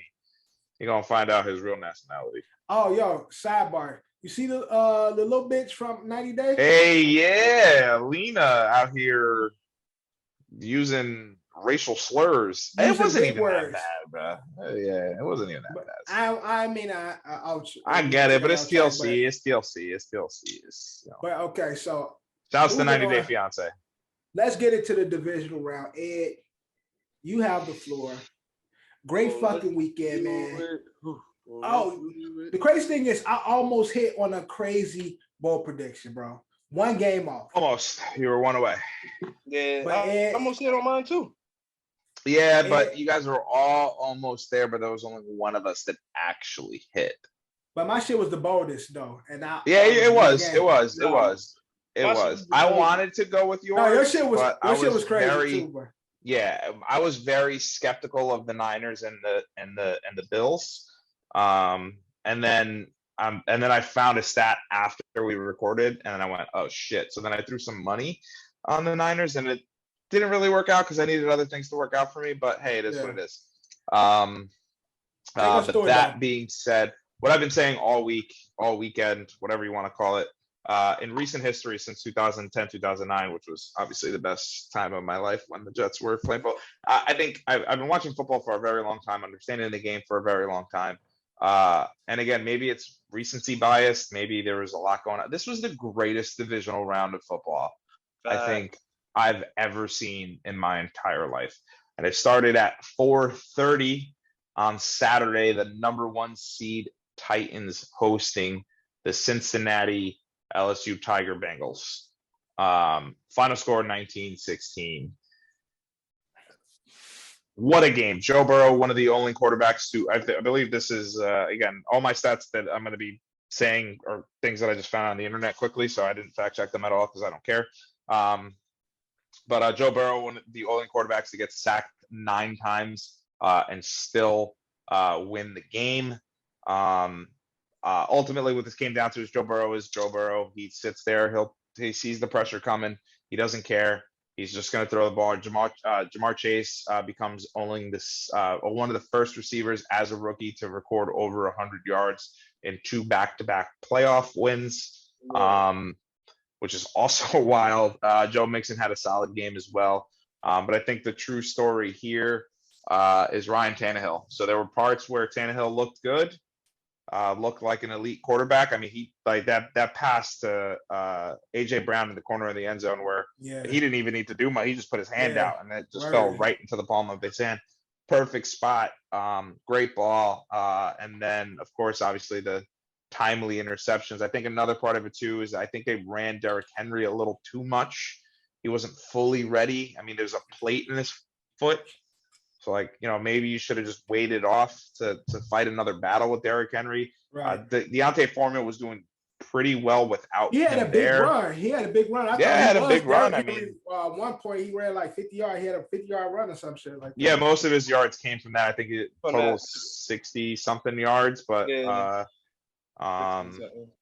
66. I'm seeing it now. 66 total yards, but he only did it on 4 attempts. It all came from that one big run that he had. But yeah, Bengals fans. There's one Bengals fan that comes in every day. I see him all the time. Homie walked in with the Joe Burrow jersey. I turned down to him. I said, "Hey, Dustin, shout out Dustin." I said, "Dustin, congrats. Y'all got this today, man. You winning today." And I also want to shout out my boy Dwayne that I work with. He's like Drew, except worse. Like I said, they're both Jamaican. So I don't know. Maybe it's something about Jamaica. Something in the water down there. Something in the Ray nephews. It's laid in the water.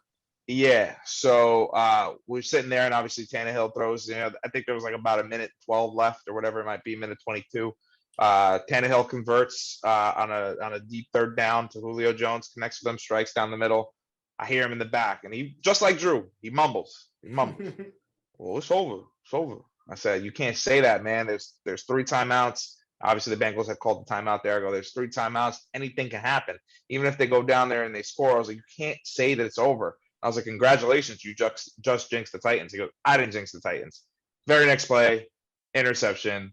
And then shouts to Evan McPherson. This is exactly why you draft a kicker. That was a boss ass kick. Yeah. My guy kicked that shit, turned, and knew it was over. He didn't even look at it. He just kicked it. He was like, it's done. And again, if you guys don't remember that game against the Packers, where it was just like bad energy in there, Mason Crosby and Evan McPherson going back to back. Remember, Evan McPherson hit that one field goal that he thought was in. He celebrated it, and it didn't really go in. And then obviously, starts jumping up. Again, brutal loss for them. I believe it was a loss for them. It was a brutal loss for them, but again, it was a crazy, awesome game. So to see this kid come around full circle and take down the number 1 seed was awesome. Now, with that being said, has Joe Cool cemented himself as a franchise QB? Mm-hmm. Yeah. Yeah, you already know where I feel, man. Don't even ask me. You already know it. We simpatico here, but John Kings North. John Kev, has Joe Burrow set himself up and cemented himself to be a franchise QB? He's definitely a franchise QB. Obviously, Justin Herbert is in the conversation, but after these playoff performances, you got to put Burrow a couple of notches above Herbert, both young and very talented quarterbacks on the rise. Yeah. But Burrow, you got to give him, because he did play some in the first year, and he fucked his knee up. It was a major knee injury. And this is his bounce back either. That fucking line. So, it's crazy. You put out that clip, and that shit aged super well. Thank you for that too. I look great in it. But it's like, yeah, we've talked about this. He's one full year. He's played. All right, let's say out of the 17 games this season, because you have a bye week. Yeah. Right. 17. He probably plays 18, 19, 20, 21, 22, 23, 24.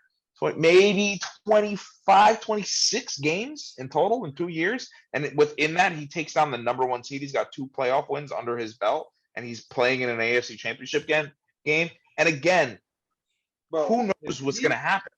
If he wins this game against, I don't care if he doesn't lose if he loses in the Super Bowl. This is all it's amazing. Bro, I'm telling you, if he beats the Chiefs, the Bengals will win the Super Bowl. Even if he makes if he make this I don't know about that. If he make it close. I'm not saying I think he will beat the Chiefs, but if he beats if he make what I'll say is Dev say your point, I'm gonna say if he make it close, my biggest fear with the Bengals is that fucking O-line. What's been my biggest fear since he's got drafted. That fucking O-line is getting that man killed. That's my biggest fear with that. That's gonna be my point. If they go to the Super Bowl, They go to the Super Bowl. They got to play that Rams defensive line. Oh yeah, that's Niners defensive line. And if the Titans was able to do that, no offense, those two defenses on a different level. Yeah, that's a good ass point. But to kind of rebuttal your guys, and obviously I'm making this a Joe Burrow podcast, solely a Joe Burrow podcast. Obviously, we only support Joe Burrow, Zach Wilson, and anybody else that I'm feeling at the time. Justin Herbert's obviously in that conversation as well. Definitely not Daniel Jones. But to defend him, I see a lot, and I will talk about it, but I see a lot of Stafford in him a little bit, right? A little school of Favre, but not really. Because I think a little bit of what he does is a little bit more strategic. I don't think he does a lot of like fuck it. Somebody's out there. He ain't a fucking checker football like the rest of them. I think he's more like Stafford, where he's like, yo, I know I'm gonna get popped right now, but I'm making this throw. Fuck it. Like I'm gonna put this ball on the line. I don't give a fuck that I'm not gonna get blocked. I could have another concussion. I could snap my knee right now, and I'm gonna be fine as long as I make this completion and we win this game. So he's got a lot of ready, sports guy. He's got a lot of moxie. Yeah, he's got a lot of moxie. The sports word, son. The sports word, we're together, moxie. Dude. All right, moving on. Next up, we got the Niners Packers. Ed, take us through it. Oh man, what a game! What an emotional game. All right, so obviously, final score of this is 10-13. Let's do this. Go ahead. I called it. Of course you did. I called it. Niners have the Packers. Remember that when we were taking the picks? I said that's a tough matchup. I'm still going with the bad man, but I said that was a tough matchup. Yeah, we all went back and forth. Obviously, our picks were tied, right? Except for everybody was 2-2. Everybody was 2-0. Right. But he put his picks in. That's right. He did. He did. He got every game wrong. What an idiot. Yes, he picked every game wrong. What did he get? One? You said got every game wrong, Drew? DQ. No, DQ. Oh. Yeah. That's what the hell he doing. That's why. All that random pick he did during the season, that shit don't work during the playoffs and shit. Yeah. But let's talk about it. It is what it is. Packers, possibly the worst upset in history, but wasn't really an upset. So reason why I changed some picks after. Aaron Rodgers is now officially 0-5 against the 49ers in playoff bouts since he's been the starting quarterback in Green Bay. And also since he's been the starting quarterback in Green Bay, the Packers are 7-2 at Lambeau because that Super Bowl run that they had, they were a wild card team. So they're 1-7 in Lambeau. So not a great record in Lambeau. This is the frozen tundra. It's an iconic arena. People are intimidated to play here because of the Lambeau leap. So, and again, this is I did kind of mention, and again, I will mention it again. But we talked about like the Brady Manning era, and what you're seeing a lot from Rodgers these days is great regular season quarterback, not a great postseason quarterback. And say what you want, right? So it was the special teams that killed us. If you're a Packers fan, you're telling yourself that today. The block field goal, which was the difference in the game, had Mason Crosby was able to kick that off. It's a different game. We're talking 13-13 going. You have a guarantee you would have made it. It is but not a guarantee. But let's just say it wasn't blocked. It's 13-13 going into overtime. God knows what happens. I believe we also have a stat for that when we cover the next game. But ultimately, Aaron Rodgers had the ball in his hand. 4 minutes left. You threw you threw 0 touchdowns. You're Aaron Rodgers. You're the MVP. You're the bad man. You got so my point on that, and I'm going to open up the floor to you guys after this because I really got to get this off my chest. Aaron Rodgers I have it right here, had between Devontae Adams and Aaron Jones, guys he trusts, he had 22 targets. Now, Robert Tonyan not being there was a big miss, and obviously Marquez Valdez-Scantling not being there is also a big miss. But to the other receivers that he had in his arsenal, 6 targets. Now, not every single one of those went for completions. So, a lot of people call it hero ball, where he's just like, yo, fuck it. I'm going to throw it to Devontae. I'm going to throw it to Devontae. I'm going to throw it to Devontae. And when Devontae was covered, because obviously the Niners figured it out, they're like, he's not throwing it to anyone else. Kyle Shanahan's not an idiot. Mike LaFleur, Shanahan, they all have. So the LaFleurs, the Shanahans, McVay, they all came under the same coaching umbrella tree. being over in Washington when they were coached under Gruden. Oh, so there was a good relationship. So it's like you're watching Aaron Rodgers just throwing it to the two guys that he only knows, and when he's not throwing it to Devontae, he's checking it down to Aaron Jones. So he was only throwing to guys that he trusts, and that's a fucking problem, dude. Like look at, you know, we're going to talk about the other games, but look what Burrow did. Look what Mahomes did. Look what Allen did. Yeah. Josh Allen threw the fucking ball to Gabriel had 4 touchdowns. Yeah, you know what I mean? Like you gotta throw to these. Like you don't have to always find that number 1 target. That Gabriel move. Look what Brady does. Look what Stafford did. Like you're seeing all these quarterbacks just going, "Yo, I've got other weapons. I'm Aaron Rodgers. I'm gonna put the ball where these guys are gonna catch it." KC was cooking. Potato chip guy. Pringle. Yeah. Pringle. Yeah. You know the potato Pringles aren't potato chips. They're potato crisps. They're not really chips. Crisp. Yeah, it's weird. That's what they call it in the UK, crisp. That Gabriel route was crazy. But all I'm saying is, let's speak on Aaron. I think it's time we start pointing the finger at him. Because last year, you know, playoffs happened. We pointed the finger at LaFleur for calling the play, and Aaron, although he's a boss, where he should be able to say, "We not fucking running that. We gonna do this." We're doing this. It's always they not putting the pieces around me. Now you got the team, you got these fucking regular season accolades. Y'all kick everybody's ass, but when it comes to the playoffs, you buckle under the lights, and you're at home. Choked. You're under, call it what it is. He choked. You're home. This is the place everybody don't want to come to, and y'all here. This y'all home.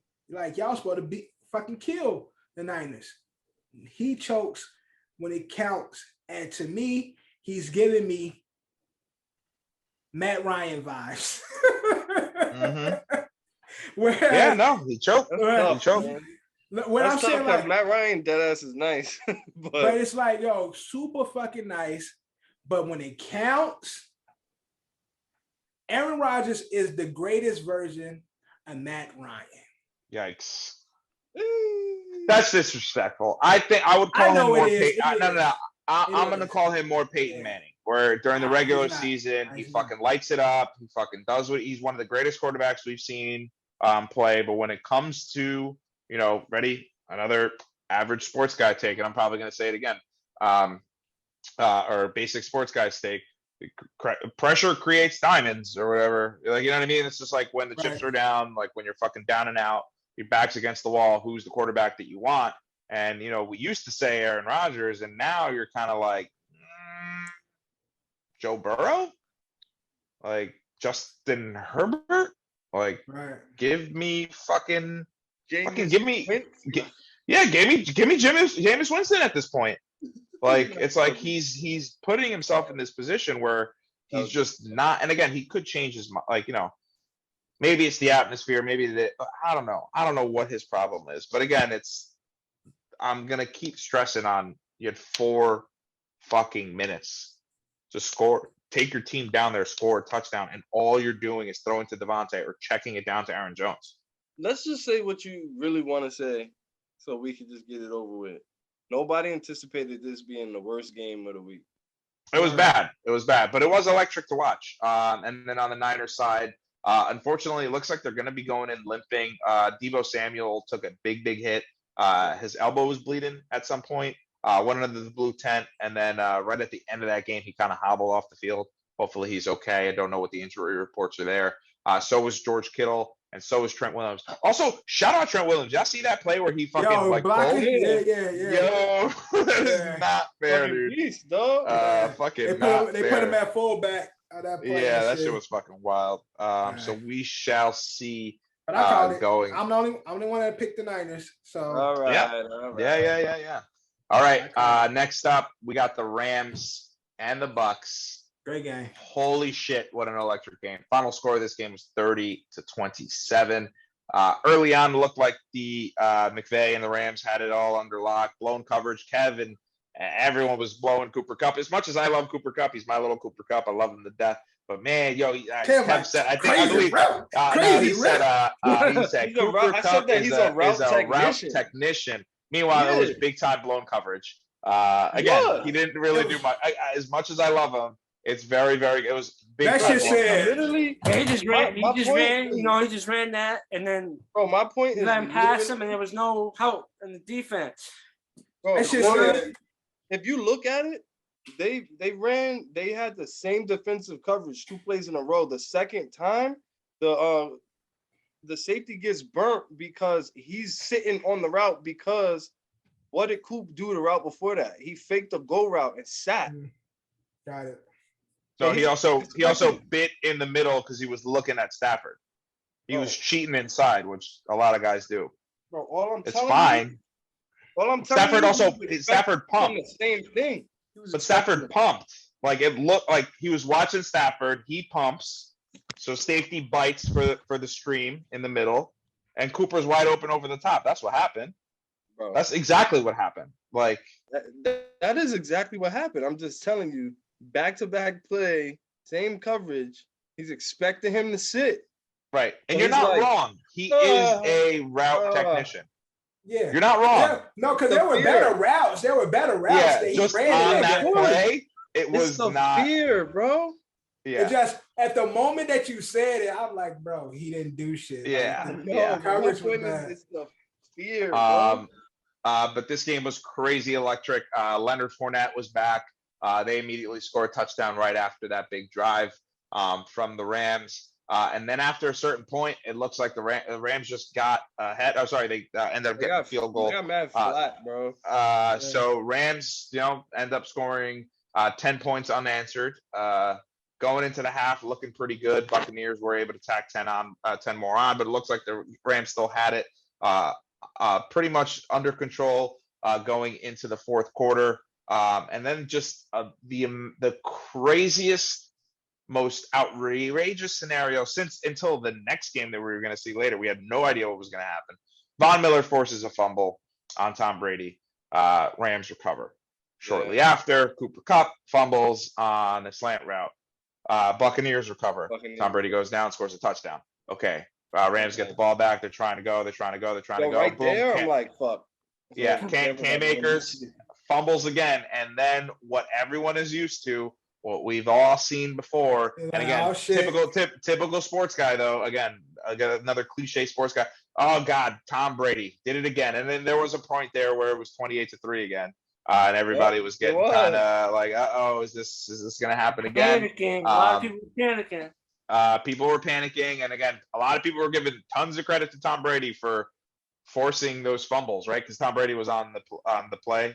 He was the one that forced Cooper to fumble. He forced Cam Akers to fumble too, right? Yep. So, but again, a lot of people, including myself, panicking, thinking that Brady was going to go ahead. Panicking. Woo, my brother was panicking. It was that. Shit talking ass. So Buccaneers go down there, they score, they take the lead, and then magic, lightning, whatever you want to call it in a bottle. Put that fucking play in, man. Let's admire that play for a second. Matthew Stafford again. Maybe it was blown coverage. It was Whitmore again, completely burnt, left behind Cooper Kupp. But Matthew Stafford, I did mention it before, sits back, takes that hit, delivers a fucking beaut to Coop. Coop takes it down to at least 5. I think it was like close to 20. Rams run down, they spike it, and they win it. Also, shouts to that clip of Stafford doing that. Y'all remember that fake spike he was gonna do? He did the same shit. Jumped over the end zone. I think that was like the 2008, 2007. He wasn't in the league that long. It was in the mid 2000s. That was 2015, 2016 next, somewhere around there. All I know is Stafford got drafted in 09. Like I that's what it was, 09. Right after the play, I'm like, yo, that's literally what they brought him there for. Like, that's a ball Goff would not have thrown. Yeah. He just wouldn't have. Stafford has the talent, obviously. So it's like, Goff is a solid. And the balls to do it. That ball was on a rope, bro. Goff is a solid QB, but it's just the talent level between him and Stafford is just different. Stafford is on a higher. He's a safe QB. golf. I mean, Matty Ice, School of Favre. Yo, we going for this shit. Fuck what y'all talking about. I am going for this win. I'm throwing this shit. I don't care. Like Ed said, I'm gonna get hit. You can look, knock my fucking teeth out, knock my head off. I don't care. I'm throwing this ball downfield. Golf ain't gonna do that. Yep. No, absolutely right. So John, elephant in the room. You said what? Brady's gone. Elephant in the room. No more. Pick the Rams though. Brady. Still go Brady, but go Brady's doing go Brady picks though. But again, speaking of go Brady. Is this the end for go Brady? Yeah, I don't know. There's talks of him considering walking away. I think he played 1 year too long. Because now it's gonna get sad. Now I think this is where it gets sad. I don't think he's gonna retire. I think he's gonna play 1 more year because they can win the division, no problem. He can win a division and he didn't have a farewell tour. Like he's the fucking greatest football player of all time, and you retire without having your oh my god, you just ruined my whole fucking night. But for real, like a Brady farewell. Oh my god. Again, he has to have it. He's that level. Can you imagine they do the same shit they did for Derek? At every stadium they giving him something. Oh no. He's gonna have it. Brady is not gonna retire without having that moment. It's terrible. He ain't just gonna do it without having that moment. He gotta let the world know coming to the Tom, walk away, man. Hey, listen, the kids are getting older. They're asking where daddy is. Giselle's unhappy. Nope. She's probably gonna leave you for Jeff Bezos. Like, come on. Son. It's too many media dollars. You don't need the money. He gotta set up the documentary. He gotta set up the whole farewell tour. He got there actually is a rumor about the documentary. So he's doing one right now. I don't know what it's called, Amazon or whatever. So I don't know if this is still accurate, but I heard that last week there was an episode that was supposed to air and it didn't air, and they were just waiting to see what happens at the end of the Super Bowl. And the reason why is that he was going to announce his retirement in that episode. So see now, it's fucked up. They fucked up. Maybe fucked up the plan. Brady gets 1 more year. 1 more year and a farewell tour. Nah, Brady does 2 more years. Brady does another year next year, gets hurt like halfway through the season, can't play the rest of the season. That'd be awesome. Then comes back for a farewell tour. And then loses every game that season. All I'm saying is Brady ain't leaving without his farewell tour. That ain't gonna happen. He's not leaving the game without that tour. We need to know, we need to remember everything he's done for the game. Everybody need to ride his dick, no homo, as he go from stadium to stadium, signing jerseys, all that shit, getting shit. Did the Jets fucking play the Bucs next year? Because I really fucking hope not. Well, I do not want him. Yeah, I know, but they have the opponents. The Jets not gonna play the Bucs, but thank fucking. Actually, it's possible because the Giants played the Dolphins. Oh, in the Super Bowl? What? The Giants played the Dolphins, and we didn't play the NFC East this year. That was our extra game, so it's possible. I hope not. Kev said 2 years. I'm saying a year, but he ain't going nowhere without the farewell tour. I just know that much. He ain't leaving. I don't think Brady wants that shit. Nigga, who you talking to? Who you talking Brady about? don't want that shit. Nigga, he doing this whole bullshit documentary. It's the same shit. Like this he doing commercials. Nigga on Subway. He don't even eat. Fuck yes. He don't even eat meat. Fuck yes. We do not play them this year. We do not play them at all next year. That nigga doing Subway commercials, man. That nigga about to milk the fuck out of that farewell tour. John, you tripping. You're not gonna do it. You tripping. And he about to be in the next replacements and shit. Well, yeah. You're not gonna do it. I just also hope that Tom doesn't go I hope he's done. I hope football's in his past. He could do the Manning cast every once in a while where he just pops up. I just want him to disappear from my life going forward. Also, I do want to shout out Patriots fans as well, because I ain't gonna get away with this. Multiple of you. I was like, shit on them last week. I said, not so super of a wild card weekend for you, huh? Looks like Bills are your daddy, yada yada yada. And a lot of them said, well, it's all right. I'm just gonna go watch Tom win another Super Bowl. No, you're not. No, you're not. No, you're not. You can't have two teams, even though I have 3 now. All right. Moving on. Last game of the century. Game of the year, the century, the era, the decade, the eon, whatever the fuck you want to call it. Chiefs, Bills. I do want to shout Stephon Diggs. Remember last year when they lost in the AFC Championship game? Stephon Diggs stood on the sidelines and watched them celebrate to remind him that the next time we match up in the playoffs, I'm only going to have 2 receptions for 6 yards. Okay, final score of this game was 36-42. He cost me a lot of fucking money. I don't even want to talk about it. Final score 36-42 in favor of the Chiefs that did go into overtime. We can talk about the whole game if you guys want. But let's talk about the most. Man, he deserves it. Gabriel Davis breaks a NFL playoff record. 4 touchdowns in a game. Who is that cornerback that exploded on that play? I think his limbs exploded when. Oh yeah. Hit him shouts to I am AJ Green. I am Green. Whoever he is, that dude does that. Yeah. I know what you're talking about. Like, yo, that dude, he's hilarious. Whoever that corner, I don't even know the Chiefs DBs, but that nigga fucking legs exploded on that play where he didn't know what to do but just to fall out. Gabriel hit his ass. Like, he said, "Oh Lord, help me, Jesus." Yo, I don't know what happened to him on that play, but it looked like his body exploded in that moment. Like, that shit was crazy. Like, he just wasn't set at all. And Gabriel, faked him inside and opened back up, and he just I'm sure he went home and told like his friends and family, like, yo, my cleat got stuck when I opened up this way. Yeah, yo, we won though. But we won though. You're sorry ass. Hey, but we won. I got Mahomes. I knew they're it. looking at that film. I'm pretty sure they're gonna be pointing out, yo, what happened on this play? Yeah. I hope the other dudes, since we're still shouting out Instagram accounts, homeboy, that hey, look at Davis. Yeah. Look at his ankle. Yeah. Look at him. Very funny. I got piss running down my leg, coming right at me. You know that dude. So I hope he breaks down that film. But let's talk about the creme de la creme de la creme de la creme. Last 2 minutes of the game, 24 points scored.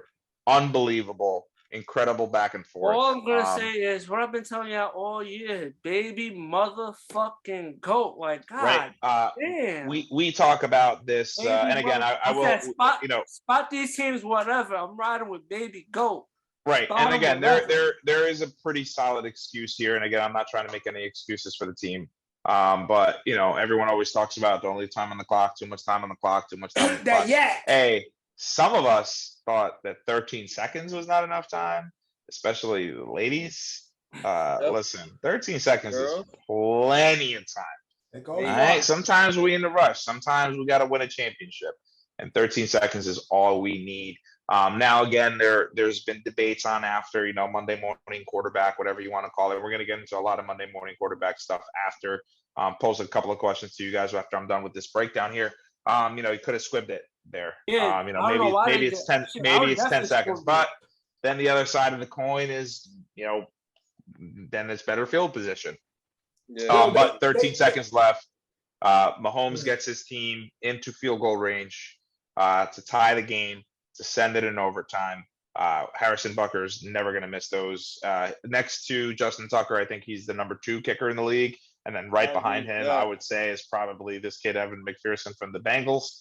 But you skipped what's the name, bro? The Cheetahs, 67-yard touchdown. Right. Then he got crazy fine for it. Again, that was inside that 2 minutes where it was just electric. It was touchdown after touchdown after touchdown after touchdown. Yep. Cheetah throws up the peace sign, gets him good. And again, that was crazy. Just a shitload That's another thing. Like, he knew that he wasn't catching him. Pissing down my leg. Yeah, full speed, not an athlete, pissing down my leg. He just looked him down.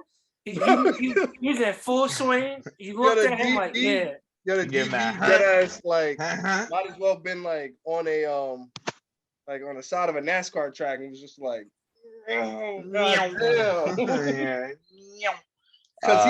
he went to make an angle, and was like, yo, there's no angle here. Like, he's He's gone. Like this was crazy, bro. Yeah, I'm not gonna lie. Baby Goat was just special, man. Yep. Josh Allen had a heck of a game, but Baby Goat was just special.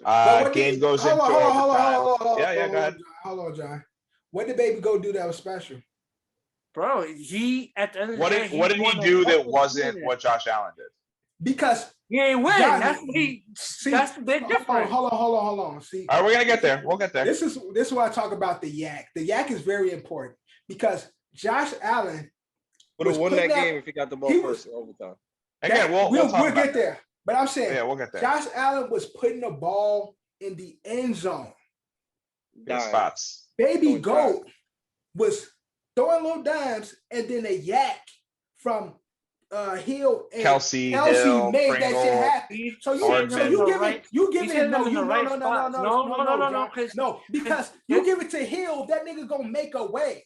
Kelsey gonna make a way. Yeah, but you gotta get the ball to him. That's the point.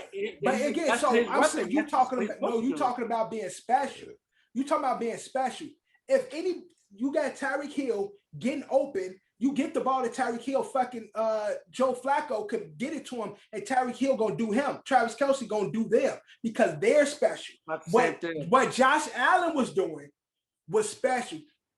And I'm not taking nothing away from the Baby Goat, but you talk about he's special. What Josh Allen was able to do in that game was a lot more special than what Baby Goat was doing. Who had the number one defense on their side, and who's been saying that they had the trashiest defense? Right. So I'm glad you brought up the defense. I'm glad you brought up the defense. But their defense wasn't doing nothing. They was cooking. They both was cooking. So what the fuck they got to do anything? John, I'm glad you brought up the defense. What point? What's your point? Number one, and the Chiefs have no defense. So clearly, if you're a good enough quarterback, you're gonna torch the Chiefs. So you saying Joe Flacco and all these guys could do it. And again, the Bills did. Anybody but again, we already know a great offense beats a great defense. That's fuck all that defense win championship. That shit has been there for the longest. So if you got pieces except for that Packers game. Except for if you got pieces like the potato chip man, you got fucking Tyreek Hill and Travis Kelce. I don't give a fuck how good your defense is. Them niggas. Buccaneers defense is what won them the Super Bowl against Pat Mahomes. Okay. All right, I think I can settle this. That's true, but you give me one example out of the many times where the defense, great defenses, don't compare to great offenses. In this era, the Rams only had 6 points. In this era of the game, and that's Jared Goff. No matter, he still had weapons though, but they only put up 6 points. Jared Goff. But that's my point exactly. But I'm saying I'm doing a comparison to what you giving Baby Goat all the acclaim. He's special, man. He is special. He's special, but the acclaim that you giving him for this game doesn't compare to the acclaim that Josh Allen should be getting for this game, with the L or not. Because what was special is what Tyreek Hill and what Travis Kelce was able to do in this game. For sure. Which one, I'm not knocking what they're doing. What I'm saying is, if it was any other quarterback, it would not went down that way. Because at the end of the day, Pat Mahomes is dancing around in the pocket. That's what kept those players alive for them to get the ball to them. Is he's dancing around, moving around. He's not just standing there. Yeah, the arm angle. That great.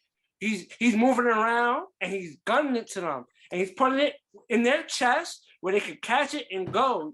Some quarterbacks. Not a lot of quarterbacks can do that. Not a lot of quarterbacks. A lot of quarterbacks will give you the ball, and it's for the catch. They're not giving you the benefit to catch and go, but they'll get you the catch. He's giving you the arm angles. Opportunity to That's go. The baseball player. I know my man Tyreek Hill could get this because he's speedy. I'm gonna put it right there. All he has to do is keep running. He doesn't gotta stop. The ball's gonna be right there, and all you gotta do is keep going. That's a good point, John. That's a good ass point. On that route, both great quarterbacks. But my point is, if obviously they have weapons, but Tyreek Hill and Kelce is superstars. But like the Pringles, the Hardmans, whatever happened? They also cook it. Sports science. Man. It cooks. I'm just saying. Yeah, what happened to sports science? Yeah, I don't know. Sports science on that Tyreek. Yeah, we should bring it back. All I'm saying is, John. All I'm trying to tell you that I'm not discrediting them. I understand what you're saying. That Tyreek Hill and Travis Kelce are also special. I'm just giving. I think Dev's biggest problem with you, John. That's what I'm doing. John, Dev's biggest problem with you is that you fucking love dick eating. But to bring up a point to you, John. Joe Burrow, Zach Wilson. All day. All right, fucking all day. All right, I admit it at least. Let's go. But the other point too is that, like, I kind of like to kind of agree with you too, Dev. You don't like John's dick eating, but I also don't appreciate like what happened in that last drive right before that field goal for Harrison Buckner to send it into overtime. The Bills were playing scared. It was almost like the Bills were like hoping that they would just stop the touchdown, and they were willing to sacrifice the overtime 50-50 decision as opposed to giving up the touchdown like walk-off. So they were playing so back, prevent defense, 3 safeties in the back. They were rushing 3. Rush 2, dude. Just get more, like, cover the middle of the field. So it was almost like the plays leading up to that field goal to send it into overtime was easy. It was almost too easy. And again, Patrick Mahomes and the Chiefs offense makes everything look easy, but the Bills defense was helping them make it look even easier. No, that's right. So long story long, game goes into overtime. Bills get the choice. Tails never fails for me usually, but did fail for Josh Allen. And obviously the call was heads. Didn't take long for the Chiefs to go down there, throw a touchdown to Travis Kelce. Bottom line is, yes, if you guys want to, I don't know where you guys want to go. I'll post 2 questions that I think we need to cover. I think it's again, if you're a Bills fan too, I do want to get this off my chest. If you're a Bills fan, Josh Allen's very, very young. I said, man, if you don't win the toss, you get the L. Plain and simple. Right.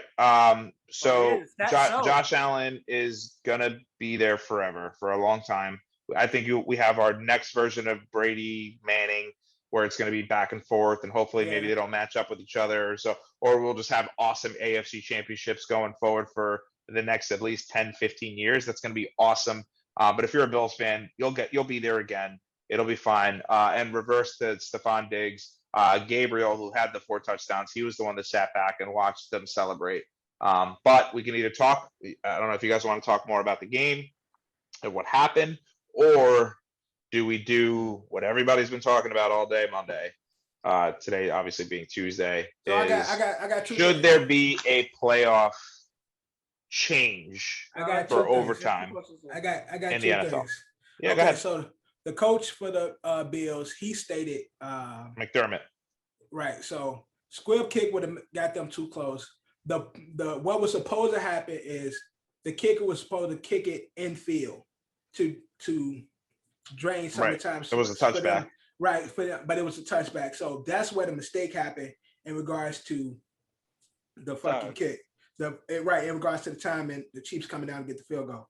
2, OT. You lose the fucking toss. I mean the coin. Yeah, the coin toss. You're gonna fucking lose the game.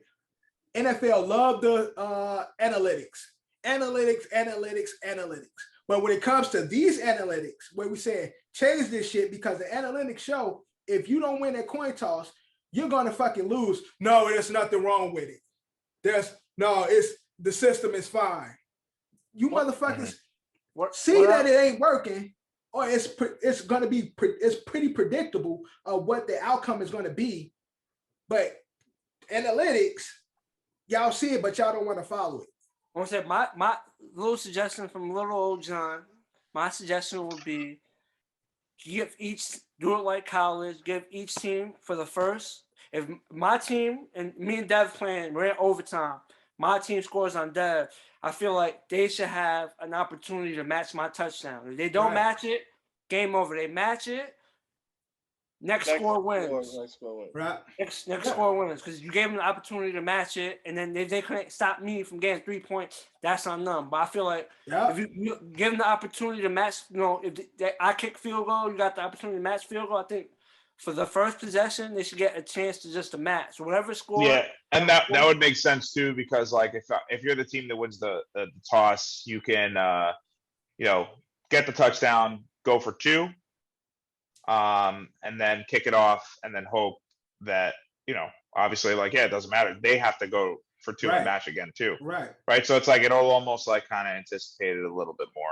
And I'm with John. That was I'm open to hear the rest of your guys' suggestions. I have one. I have a funny one. Match it. Yeah, and Kev, you have a different one from John? No, I like that one, but because I don't want no long ass football game. I don't want them niggas to keep scoring and just because a lot of people say let them play until like. You know what's funny? That's what college football do. You start when they go to OT. You start at like the 30, the other team's 30, and they go back and forth till whoever can't score. That's what college football does, but we don't want that. It's just that first possession, my team scores. Let the other team get a chance. We shut them down. We win. They score. It's over. Right. It's done. We score. Next person. They score. Yep. Go for the field goal. They can't stop us from getting the field goal. That's it. They got that opportunity to match. I'm with that, John. Anybody have anything different? I have a couple. So one of them is fun. Y'all should just check in that OSA chat. So here's my thing when it comes to this whole overtime, whatever. Obviously the Chiefs were on the other side of this when the Patriots beat them, and the Chiefs fans complained about that. I think if the Chiefs would have lost this game, I don't think there'd be this much outrage, because the Chiefs are so like kind of hated at this point. Like, I mean, I don't hate them. So here are my suggestions, right? Instead of a coin toss. It might become hated though. Give it some time though. Again, instead of the coin toss, I think also it's like, look, when it's, soccer, it's overtime, it's extra time, and then it's the whole time. So I think baseball, it's extra innings. Basketball, it's an extra quarter. It's a shorter quarter, but it's an extra quarter. So again, score as many points as you want. It's just an extra 15 minutes. Who gives a shit? If you want to make it 12, make it 12. I don't give a fuck. Play the game normally. And then at the end of when you have a winner, you have a winner. Not that, this team gets this much and that team gets the other. No, just play a regular fucking game. It's extra time. Like overtime is extra time. And then if it gets to a point where where it's still tied after that, then I think you have to have like some kind of shootout situation. Even like the current shootout that it is now, I think works. But instead of instead of the coin toss, this is just to make it fun and just to make kickers like actually like matter. Rock, paper, scissors? No, not rock, paper, scissors. Make them kick. Make them kick. From 55, and whoever makes it, you can start at 50 and then just keep backing it up until you get somebody to bang it in. And again, you play the game normally. So it's like, okay, kick it off, get the touchdown, whatever. If first team gets a touchdown, it's cool. If the other team gets a 3 and out, it's still fine. It doesn't matter. There's 10 minutes left on the clock. So it's just play the rest of the game of football. But at the end of the day, obviously, I don't think there needs to be a crazy rule change, but it does take away from the fun of the playoffs. But yeah, I mean, you should definitely consider it going forward. I got one more suggestion though for the yeah, let's hear it. Look, line up the offense versus the defense, whatever team. Take off the helmets, have them fight, right? Whoever wins, whoever got the most players left on the field. All right, so Bills defense win a scrapple against the Chiefs. All right, so next you have the Chiefs offense, and they switch. So now you got the Bills defense and the Chiefs offense out there. They fight whoever got the most players left. Then at the end, if the Bills defense won the first round and the Chiefs defense won the second round, you have all them fight it out, and whoever got the most players left, that's who win the game. I don't think that one's gonna happen. I do like it, but I don't think it's gonna happen.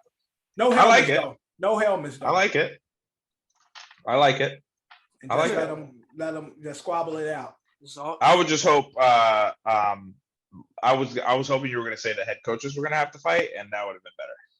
Oh yeah, had them because I'm taking Bobby Saleh against everyone except for maybe Dan Campbell. But this is a playoff version though, so we ain't got to worry about that. So this is only rules for the playoffs. Them niggas won't be there, so I'm sorry, we don't have to worry about that. All right, it's only for the playoffs. So only playoff rules. This is only for the playoffs. We ain't got to worry about that anytime soon. All right. So out of the coaches, who you think would have been the most? Bob Saleh. Kev is Dan Campbell. Dan Campbell. What about yeah. Vrabel? Nigga, Kev was there. Oh, McVay. Yeah, McVay's big, but he's tiny. Yeah, No, Vrabel is official though. So I think Vrabel could fuck up Shanahan. Obviously, he could fuck up Andy Reid, but he ain't fucking up no Vrabel. I think Vrabel is the one. Vrabel is the one. Ain't nobody. Shanahan, I don't know. Shanahan, he's just like, to me, he's like the older brother to most of these dudes, so they won't fuck with him just because they like. Vrabel is snuffing niggas, man. Ain't nobody fucking with Vrabel. No, I'm saying to like McVay and to homie from the Bengals. What's his name? He's a young dude. He got a punchable face. I think the rankings and as far as playoffs are concerned, I think it's Vrabel at the top, McVay right there. I would put McDermott at 3. What about the Bengals? I'm talking about playoff teams like remaining from this round. I'm sorry. Bill Belichick wins. He has the dark force with him. He's the evil genius. He'll make them press themselves. Nah, he can't fight, bro. Like, you think Andy Reid's gonna fight somebody? Andy Reid's gonna send Eric Bieniemy out there to fight for him for tribute and shit. All right, man. That is our divisional round. We're gonna get into our pickups, man. Championships, conference. Not much to pick. Not much to pick from, man. Now, last week. Why can't I put picks in the app?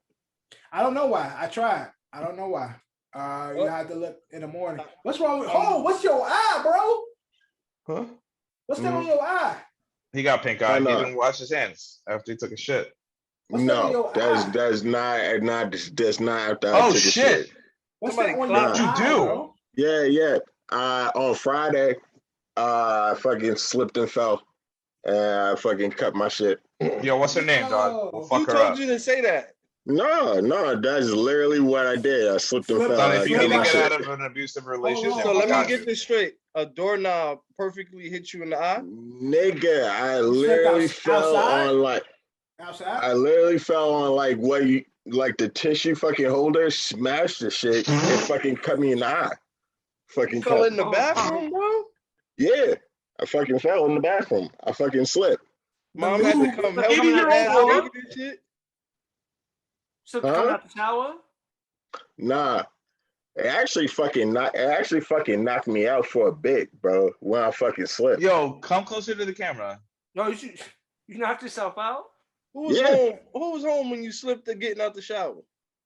It was not when I slipped and fucking getting out the shower, bro. I fucking slipped. And like the rug or something? Like I fucking slipped. Like what can I do? I slipped. Would your legs fall asleep because you were watching too much stuff on your phone? Were you taking a dump? I'm being dead serious. That happens to me all the time. No, I be chilling on my phone with my arms on my legs like too much, and then I get up and my legs be like, oh shit, my legs are asleep. Right. Like I'm gonna fall. Is that what happened? I mean, like honestly, I kind of knocked myself out. So it's like shit, kind of like. Listen, Drew. I had one time I almost bust my shit in the bathroom. It's possible, but there was one time I caught myself.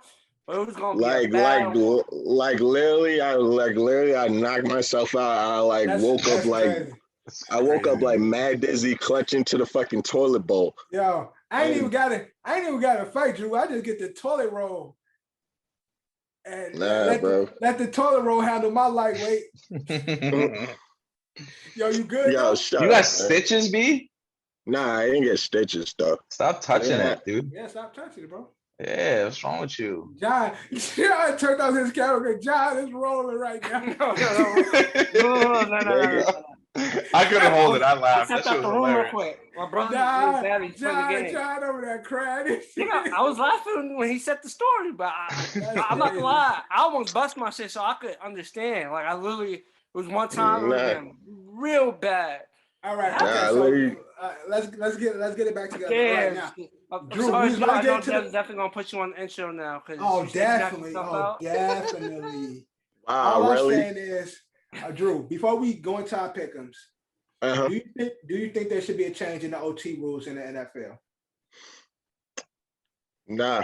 They should keep it the way it is. Like honestly, I understand they want everybody to get a touch of the ball, but you have an opportunity to like honestly stop them. Like, ooh, my man Drew said, "Man up, get that stop." Yeah, you have an opportunity to get stopped. It ain't like you don't. Like, fucking you gotta play defense, my nigga. That stop like that toilet roll.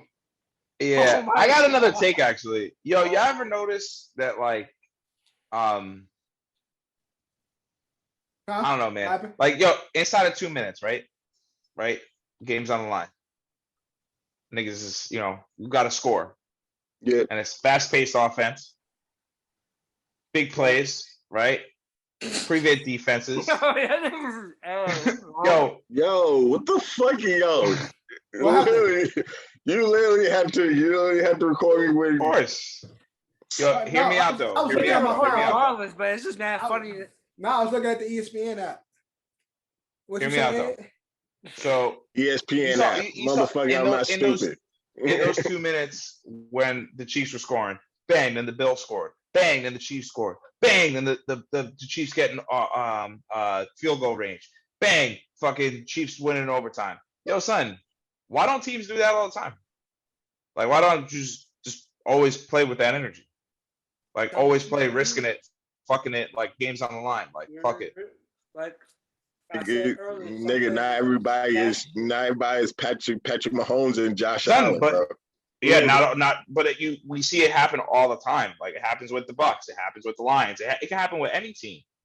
When you don't give a fuck and you're not being strategic about your play calling, you're just doing fast-paced offense. 9 times out of 10, you score. It's weird.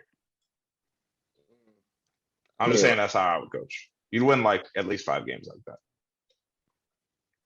It's not how it goes, bro. Defense actually, both You'd win like 5 defenses games in the last 2 minutes were kind of but if you're gassing the defense the whole time by being you know why? Because it's fast-paced offense and the defense doesn't have a chance to catch their breath. Just do that all the time. Defense was trash the whole game. Defense is trash, bro. Like, it ain't like the defense hold up. Like, that's exactly why we having the OT conversation, because the defense didn't hold up. But again, Drew, for that reason, isn't it unfair for only one offense to get an opportunity to get on the field if the defenses on both sides are not holding up and it's a game of scoring? I mean, I see your point in that. Drew, I guess the question is that, Drew, do you think that if the Bills got the ball, they would have scored right away? Yeah. You know what? I think it is fair that both.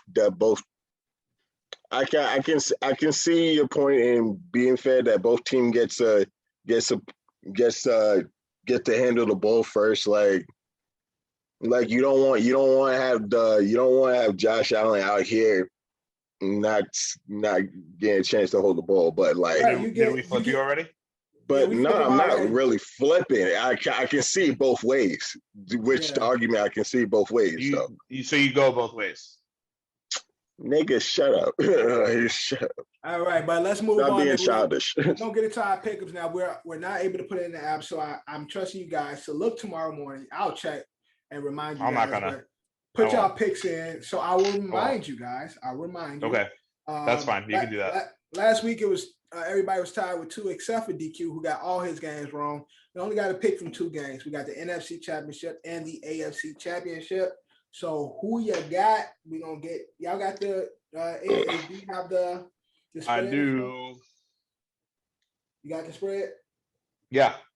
So what's the first game? I don't even know. First game is Bengals Chiefs. Bengals Chiefs. And give us the spread and your pick. Over unders 54.5 points. Chiefs are 7-point favorites. Chiefs 7-point favorites. Love the Bengals. I really do. But it's gonna have to be the Chiefs. I want to pick the Bengals bad. Just know when the game's going on, I'm not rooting for the Chiefs. Right, exactly. I'm rooting for the Bengals, but I'll pick the Chiefs to win. And I'm right behind you, Ed. That O-line, man, it scares the fuck out of me when it comes to the Bengals. And I'm rooting for them. I hope they beat the Chiefs, but I ain't gonna pick them. I got the Chiefs and everybody else all around. Yeah. I'm riding with Baby Goat. The Chiefs, of course you is, John. All right. Okay. Next up and last game. Guys, football's over, man. Yeah, it is. It's so annoying because we got this Sunday and then it's a week off and everybody doesn't know what to do with themselves. Word. we were out here watching the skills challenge on NFL Network. Like this shit, you know what I mean? Oh man. All right. So the Rams are 3.5 point underdogs. Or sorry, favorites at home. Sorry, at home.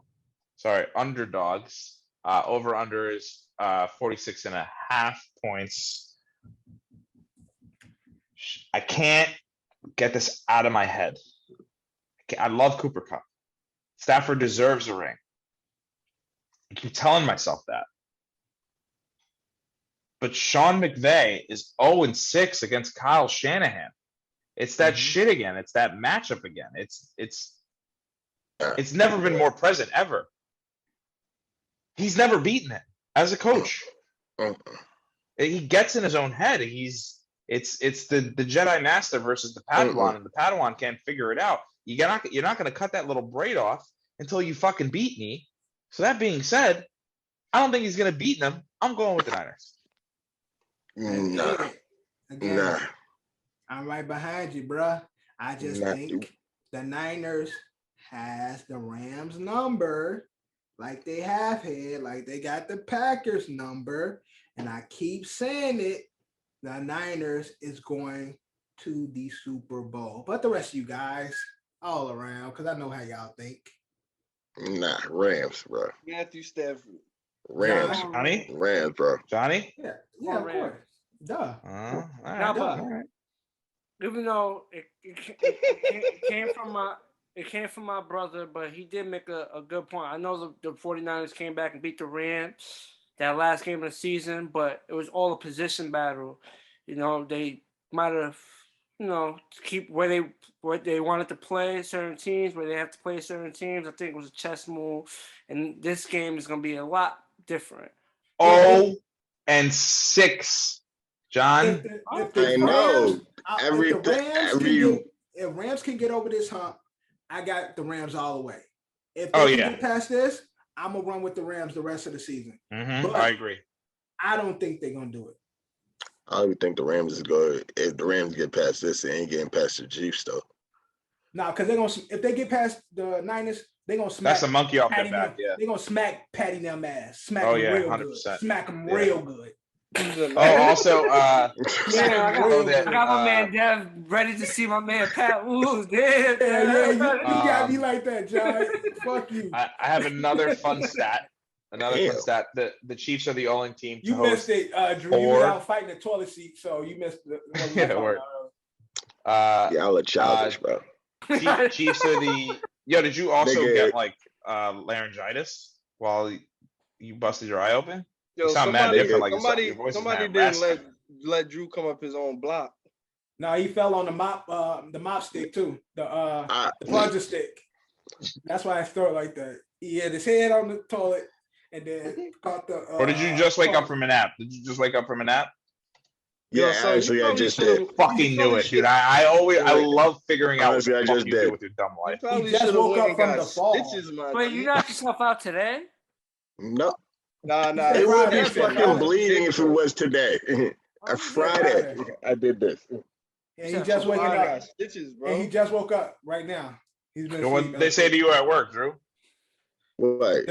They said the same shit. Y'all just say the same shit y'all saying. I just told him what happened. No, bro said next time give me your lunch money without talking back.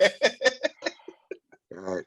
These are my homies. I swear to God, fuck it. It's all love, It's all love, bro. It's love. It's love.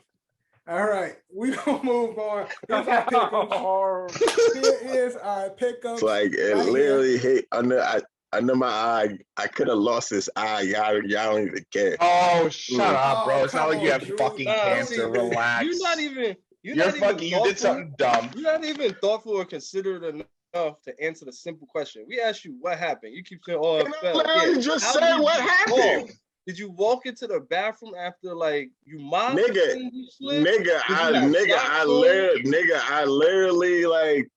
literally do not. I knocked myself out. I literally do not remember what the fuck happened. Like honestly. Were you on the phone? I knocked myself out. Honestly, I'd like to think that he was on his phone and his legs just fell asleep and he fell. So I you don't literally remember walking into the bathroom? knocked myself out. Like I've there was had a before. point I'm where sitting there on my phone, I taking a fucking shit, knocked out. and Nah, my wait. So you leg don't getting remember numb. walking into the bathroom? That's what you're saying?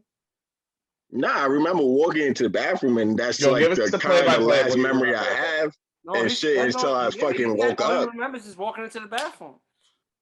I think he That's all he just watched. remembers. I think Do you he remember just the watched color that of your shit? Power scene with Zeke, and like the inner Zeke came out. Yo, All right, next topic, my nigga. Nigga said Next you- topic. The inner Zeke came out. All right, we're gonna move on, man. That was our pick'ems. We're gonna get into hot takes. Hot takes is our unapologetic opinion, sports take. Who wants to go first? Hot take, hot take. I'll go first. Fuck it, I'll go first. All right. Here's my hot take. NBA rivalries don't exist anymore. What? I agree. That's my hot take. Yeah. You go back in sports, you think about the great rivalries in sports. You got Bulls, Pacers, Bulls, Pistons. You got Lakers, Sixers. You got Irish. Lakers, Celtics. Celtics. Lakers, Celtics still exist. It's not even. Does it? That's not even a rivalry anymore. The franchises. Okay, this is what I think. What Devin's saying. The team is like kind of like lopsided. That's why it's not considered a rivalry to you. It's no team, nor is there like the player rivalries, where it's like, you know, everybody hate Jordan. You had Kobe. The biggest rivalry in the NFL, in the NBA right now, is Trae Young versus the Knicks. That's the only closest. That's the closest rivalry we got to any rivalry in the fucking NBA. Yo, I can almost agree with you, and then I can almost agree with you, and then double down and to say that hardly any rivalries exist. Like the fan-to-fan shit definitely happens, but all players, they're all sucking each other's dicks, swapping jerseys. Versus the press?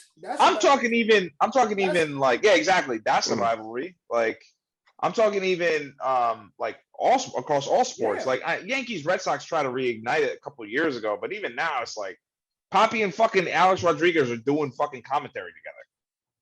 Like that would never fucking happen. These teams hated each other. Like, you know what I mean? Like fucking Brandon Eccles went to Tom Brady and got a signed ball from him. I still Big Poppy is kind of like I still think there's rivalries in the NFL. Like Brady, like Roger said to the Bears, I still own you, and Bears fans feel that shit. Yeah. MLB, But that's more to the fans, though. I'm not the biggest MLB fan. Jets and Patriots still have a rivalry. They just fucking trash. And the MLB, I think that's what I say. They're trash. Houston that's have what a rivalry. Yankees, Houston has a rivalry, but in the NBA, there's no player rivalries. There's no team rivalries. That shit don't exist in the NBA no more. Yeah, niggas is too friendly. Too friendly. Everybody play together. Everybody AAU. Everybody go on vacation together. These niggas are soft and friendly. NBA rivalries don't exist no more. That's NBA is soft, is what you're saying. I got you. But yeah, I agree with that. I'm really thinking about it. There isn't really even the division rivals, like people in the same division. You know that's their division rivals, but that shit not really nothing right now. It's no division rivals never really. Really like a few years back it did. It's just changing of the guard. It's a different era, but we're in a different era. But a few years back in this era, it don't exist. Like that Dallas Spurs thing, Lakers Suns. That was a division rivalry. Like when Kobe was at the top and Phoenix was good, that was they matched up. That was a rivalry. You know, but there's not really much of that in the NBA right now. It's just a change of guard, new era. Maybe we'll get one, but right now, I'm speaking solely of now. No rivalries ever now. Think about it. Supposedly, I'm gonna name all situations. You said the Trae Young and the fan thing. Drummond and MB had like a Twitter spat, but they're on the same team now. They had they was going back and forth. MB was roasting them on Twitter. They're teammates now. Maybe Harden and Giannis. Because they be having they had their Twitter spat. Shit, Russ had a thing with MB, and KD. He had his shit with KD and shit. Maybe that's a rivalry. I mean, all Joel possible Embiid situations that and could Russ be still happen. considered that. That's what I'm saying. It's not none in the NBA. There's none. That's my take. Who else want to go? High take. I'll go next. LeBron is better when he's a villain. What you mean? I don't like this. I sent it to you guys. He needs a slice of humble pie again. He's better when he's the asshole. He's better. And again, I do hate him as a person. I respect him as a player. But again, like I sent you the clip where he's sitting there, he's getting interviewed. And he was like, well, I was 18 and I saved the franchise. And I just didn't get the point. It was just a shot. It was a real shot at just Cleveland. But you didn't save the franchise. You actually left it in shambles and then won a couple of championships for another team. Then you came back. Then you built them up. And then you said, all right, see you again. I'm fucking out of here. You won 18 saving a franchise. You basically got a championship. That's what you meant by saving when he came back. Got the championship. But he didn't get it when he was 18. Yeah, I was 18. That's true. When I saving he came back, he was the hero. But what I'll say, Ed, it's hard to be the villain when you want a franchise like the Lakers. Yeah, well, Kobe, you just need to be a villain. Kobe was a villain. Honestly, not a villain at all, really. I'm gonna explain the difference. Yeah, Kobe was a villain. It's just the way Kobe played and his attitude. Kobe's attitude, right? He tried to kill you. So when he killed your team, it made you mad. But the other part of why I think LeBron should humble himself is because he is exactly like him. He's exactly like Jordan. He's exactly like Kobe, where he has that winner's mentality and it's all on me and give me the ball when the moment matters. But he doesn't portray himself that way. He portrays himself as, hey, young blood, I'm gonna distribute, I'm gonna do this. Like, hey, when we lose, when y'all lose, y'all lost. But when we win, I won. Like, you know what I mean? Like, he doesn't do that really. Yes, he fucking does. Yes, he doesn't really do that though. Yes, he fucking does. When they won that championship for Cleveland, everyone's out there celebrating, and he's got ice packs all over him, like, oh, he fucking did it. And then when they lose, everybody knows who's the leader of the team, though. Yeah, because when they lose, y'all lost, and then when they win, I won. Cleveland, this for you. Who won the Lakers championship? Who was showered more than Kobe when they went back to back, 2008 than Kobe? What'd you say? Who was showered with more praise than Kobe when they went back to back, bro? That's just being the leader of the team. You're going to get showered. The point is that Kobe owned that. Kobe was like, yeah, what's up? I'm Kobe. Suck my dick. I'm Kobe. LeBron's like, hey, I'm just LeBron. I'm your friend, guys. Like, that's literally his personality. But he's not that person, is what I'm saying. The thing is, he's not that person all the time because he'll say I'm the greatest player alive, and then he'll say it's a team game. So like Kobe is like, yo, it's a team game, but I'm that nigga. Like I'm a nigga. Word, just be that. Like I like LeBron when he owns being the villain. I like he's that second year in Miami. Like, let's go. That other statement when the Heat lost, I forgot what playoffs was when my man LeBron said, at the end of the day, y'all gotta wake up and live the same lives y'all was living.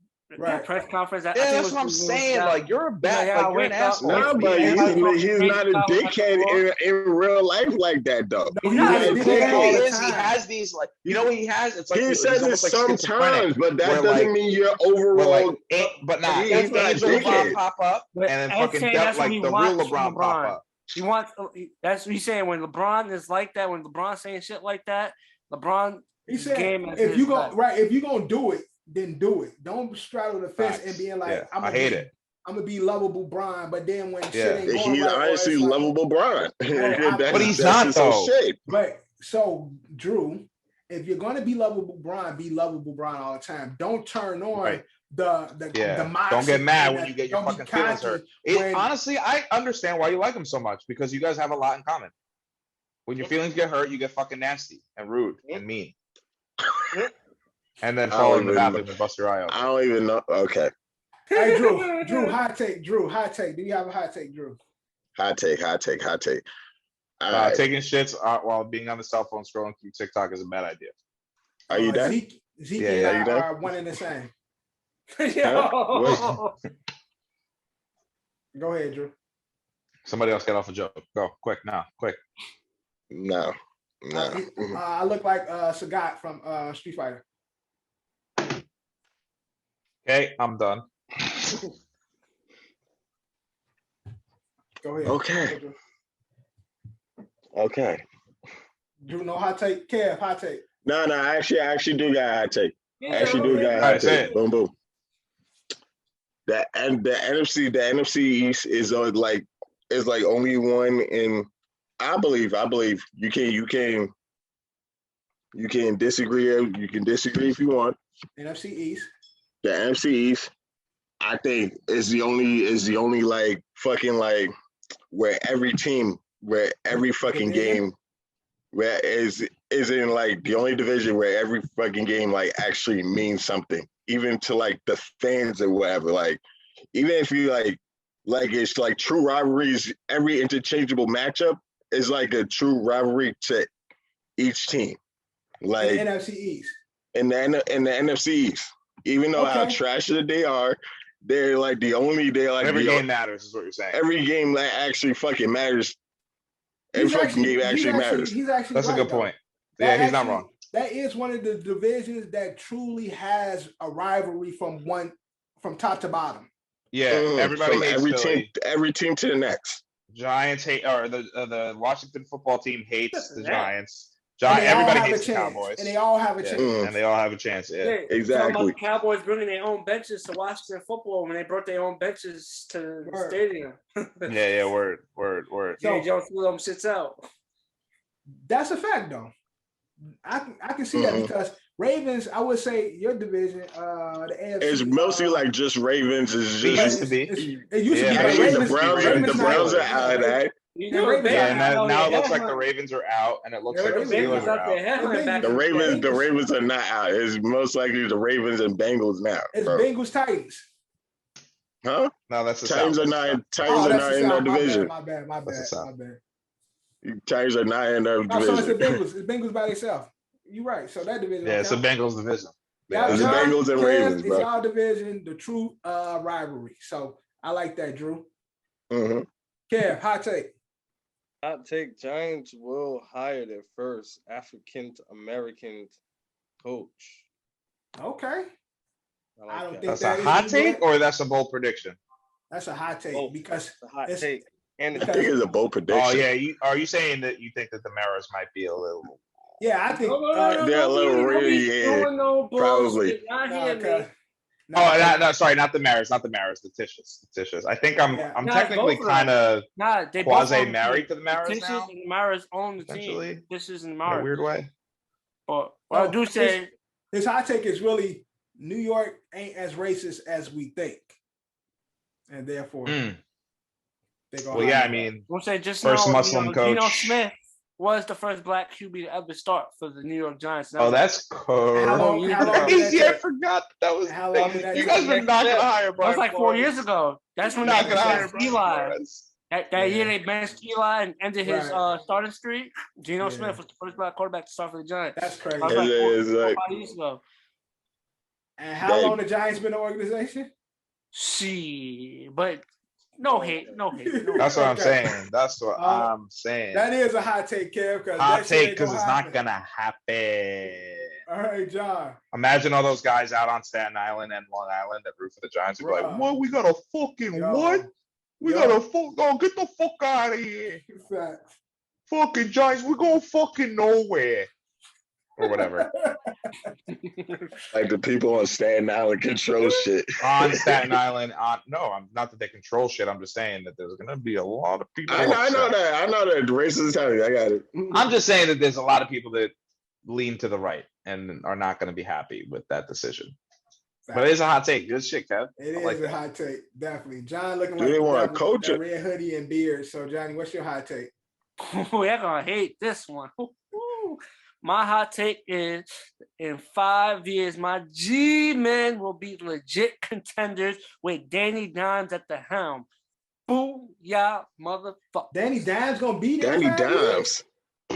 Don't they want to trade Danny Dimes right now? It's kind of easy to say 5 years, the team will be a contender because it can happen, but you got to spice it up a little. No, I'm saying if Danny Dimes going to be there in 5 years.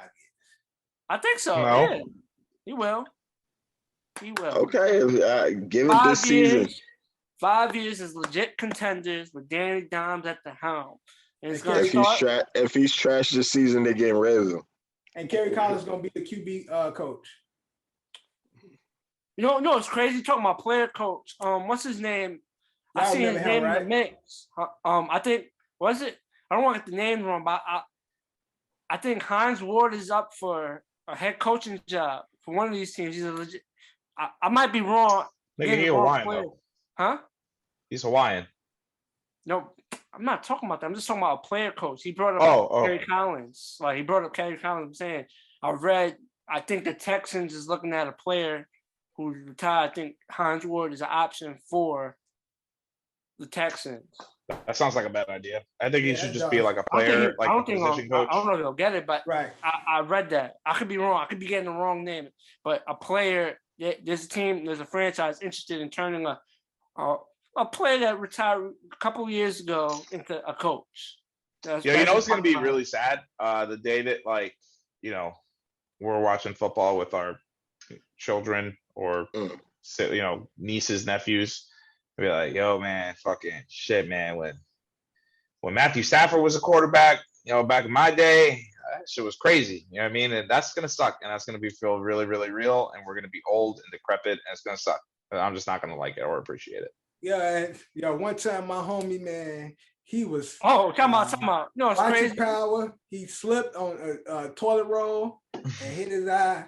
It was crazy time. My son said he don't remember what happened after he walked into the. I think he might have a concussion. Nigga, I fucking knocked myself out, bro. I was out. You checked to see. Yo, who found you though, dude? Nigga, I no. I literally woke up. Yeah. So nobody. How long? You don't even. Nobody was in the house, bro. Nobody was in the house, bro. How long would you say you were out for?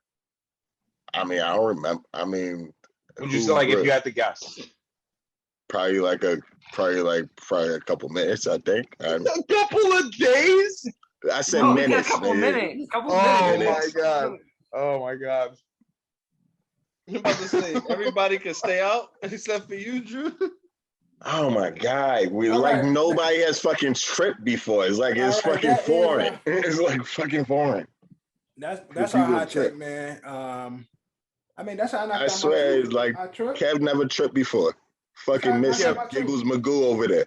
He said Giggles Magoo. Giggles.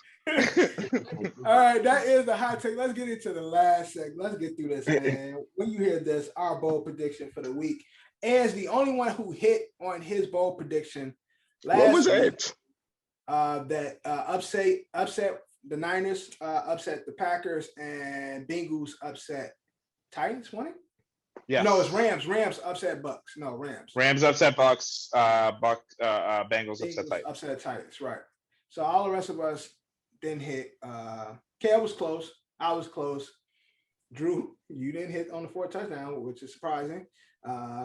John, even though y'all crucified me for even picking 4 touchdowns. Well, Derrick Henry scored the touchdown, though. He just didn't get the second. He needed like 30 more yards. So not Derrick Henry wasn't part of my pick. Again, it was I'm talking about John's pick. John, we were shooting for the fence with John, but he almost close. I spiced it up. Yeah, he spiced it up a little bit, but we're gonna get into our bold prediction. Drew, Jack Sparrow, let us know what's your bold prediction. Hey, Johnny. It's gonna be a all right. Everybody. What's Sub-Zero's brother? That he took Scorpion. off the mask. He had the one, the Sub-Zero, his brother, who had the scar on his eye, but he didn't have. You talking about the movie, greatest movie of all time? On the second one, remember his brother came. Yeah, second one. He had the scar. Sub-Zero's brother. Yeah. Yep. Mm-hmm. True. I don't remember it, but yo, Drew, I ain't gonna lie. Your scab got me thinking something on my fucking screen. Like my shit is like your screen dirty. Like Drew, what's your bold prediction? I'm sorry. My bold prediction is that the Chiefs and the Bengals, instead of a high scoring game like everybody's predicting, it's gonna be low scoring. Something like about like Queen. Right. So give us something. It was more low specific, scoring. though. It's gonna be close. I'd give it to like I give it to like 14-15 type score. Okay. It's gonna be close. Defense is gonna take over that game. So you're taking the under. So you're gonna say they score less than 21 each team, like which game? Exactly. Yeah, they score less than 21. Something like that. Yeah. So the Bengals Chiefs game. Bengals Chiefs, each team score less than 21. It was less than 21. Got it. So you're taking the under in the game because the over under is 54. Yep, taking the under. So take the under. Okay, so but his when we write our bold prediction, it's gonna say score less than 21. And Bengals score less than 21. That's gonna So you gotta go Bengals Chiefs score under 21 each. Right. Under 21 each, yeah. Yeah, correct. All right. Drew. I'm sorry. John, give me your bold prediction. Jonathan Reyes. I think of a nice, decent one. That's not. Kev, give me your bold prediction. Bengals with the upset over the Chiefs. Bengals win by 10. You think about it. What'd you say, Kev? Bengals with the upset over the Chiefs. Bengals win by 10. 10 plus on the Bengals. All right, John. Money line. I'm gonna give my man Stafford adversity. I'm gonna say he turns over the ball at least one time and is sacked 4 to 5 times, but he still pulls through and carries the Rams to a motherfucking W. That's a lot, John. That's a lot for the bold prediction. I need something. Too much? Yeah, simplify it. Simplify it for me. Simplify it for me. So what should I take off? The sacks or the turnovers? Just turnovers. Take off. I'm trying to make it like tough, like a nice, good. Yeah, but you gonna get a sack. He gonna get get an interception. No. Time out. I'm gonna switch it up. My guy Odell's gonna get 100 yards and a TD. Okay, there we go. Odell, NFC Championship, 100 yards and a TD. Ed, bold prediction. So I was gonna go through some odds here. And it made me change my mind like 6 times. I changed my mind a few times actually. Well, I'm gonna go with the original one. I'm gonna see if you can run it. I'm gonna see if you can run it. I want touchdowns for Cam Akers. Okay. Elijah Mitchell. Jarrett McKinnon. And Cam Akers. All the running backs. So I want all the starting running backs to run in for a touchdown. Got it. And I'm gonna parlay that, and I'm gonna see how much that might win. All right. Is that really a parlay? You can do that? Hold on. Oh yeah, I'm gonna go Joe Mixon. Well, here we go. I'm gonna do it right now. We'll do it live on air. Parlay. Oh yeah, good. All right, I'm gonna keep it simple, man. Bold prediction by Sunday. Drew gonna have a scar under his right eye. Never mind. I'm just saying. But my bold prediction is George Kittle. Yeah, he got one on his left right now. This shit is 3D on my screen, bro. This shit is under his left right now. But I'm sure everybody can see once we do the pod. Yes. So it's plus 1,300. So could you try again? I said Drew gonna have another scar on his other eye. I was talking to Siri. But my real bold prediction is 2 TDs and 100 yards for George Kittle and a win for the Niners. Bet it. Put it down. Take a bet. Bet that. Take that. Yo, Eddie, are you taking my bet? Which one? Yeah, you're gonna get a tattoo, right? Nigga, I'm not doing no damn shame bet. $100. Listen, it's money and shame bet. Drew, I keep it 100. Fuck you. You should have probably got stitches, but at least go buy yourself some cocoa butter, man. So you only have put some Vaseline on it. So you don't have a scab, so this the shit don't look crazy once it heal up though. Why you checking? Nah, but he gonna be telling mad stories and shit. Be like, yeah, this nigga came up on me, son. You know, I turned around. You told the niggas at work that you failed. You should have came up with something crazy like, yo, I was coming off. Nigga, not every. Only one person asked me, dog. Yeah, how many people clowned you at work? How many people clowned you at work? Do you get as much heat as you get on this podcast and in our group chats? I work with adults. Them niggas ain't his friends. Oh, hey, you hear what he said? I heard what Yo, he said. you heard that? You heard that backhanded ass fucking disrespectful bullshit? He said, you hear that river of horse shit coming out of Drew's mouth? What he said? What he said? I missed it. He said, I work with adults. Because they asked, do he get if he gets as much riff and drama as he get from us? He said, no, he works with adults. My man said he works with adults. That's crazy. I can tell you fell off, bro. Your shit is still swollen after how many days? You need to keep icing that shit, bro. Son, you gotta stop playing around, Drew. Deadass. We saying it because we care about you. I mean, shit happens. You act like nigga, we telling you that shit happens. Ice your fucking face. It's swollen. Yeah, it is though. You can tell. Like even looking on the screen, you can see that it's still swollen though. Like I get it. Yeah, I get it. A couple of people did tell me my eye looks swollen. I'm talking about a funny the adults that you work with told you? Niggas, they know they're fucking dealing with a fucking child. Like, we gotta tell a child. All right, but that is our episode. Yo, shut the fuck up. I ain't gonna let you live that down. Episode 41 of season 2, 91 of all overall. We closer and closer to that 100 mark.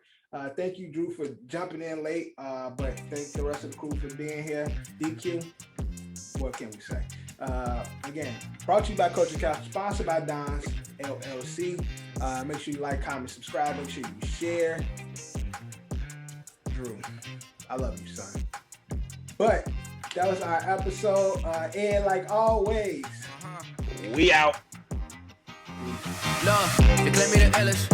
You don't believe in yourself to forget it. You gotta put yourself up in position. Ice skating on there, ice. And my ice skate's been in the kitchen. How can you tell me to pick a religion? I'm 24 and I'm broke as a bitch, but I'm a millionaire rich in the spirit.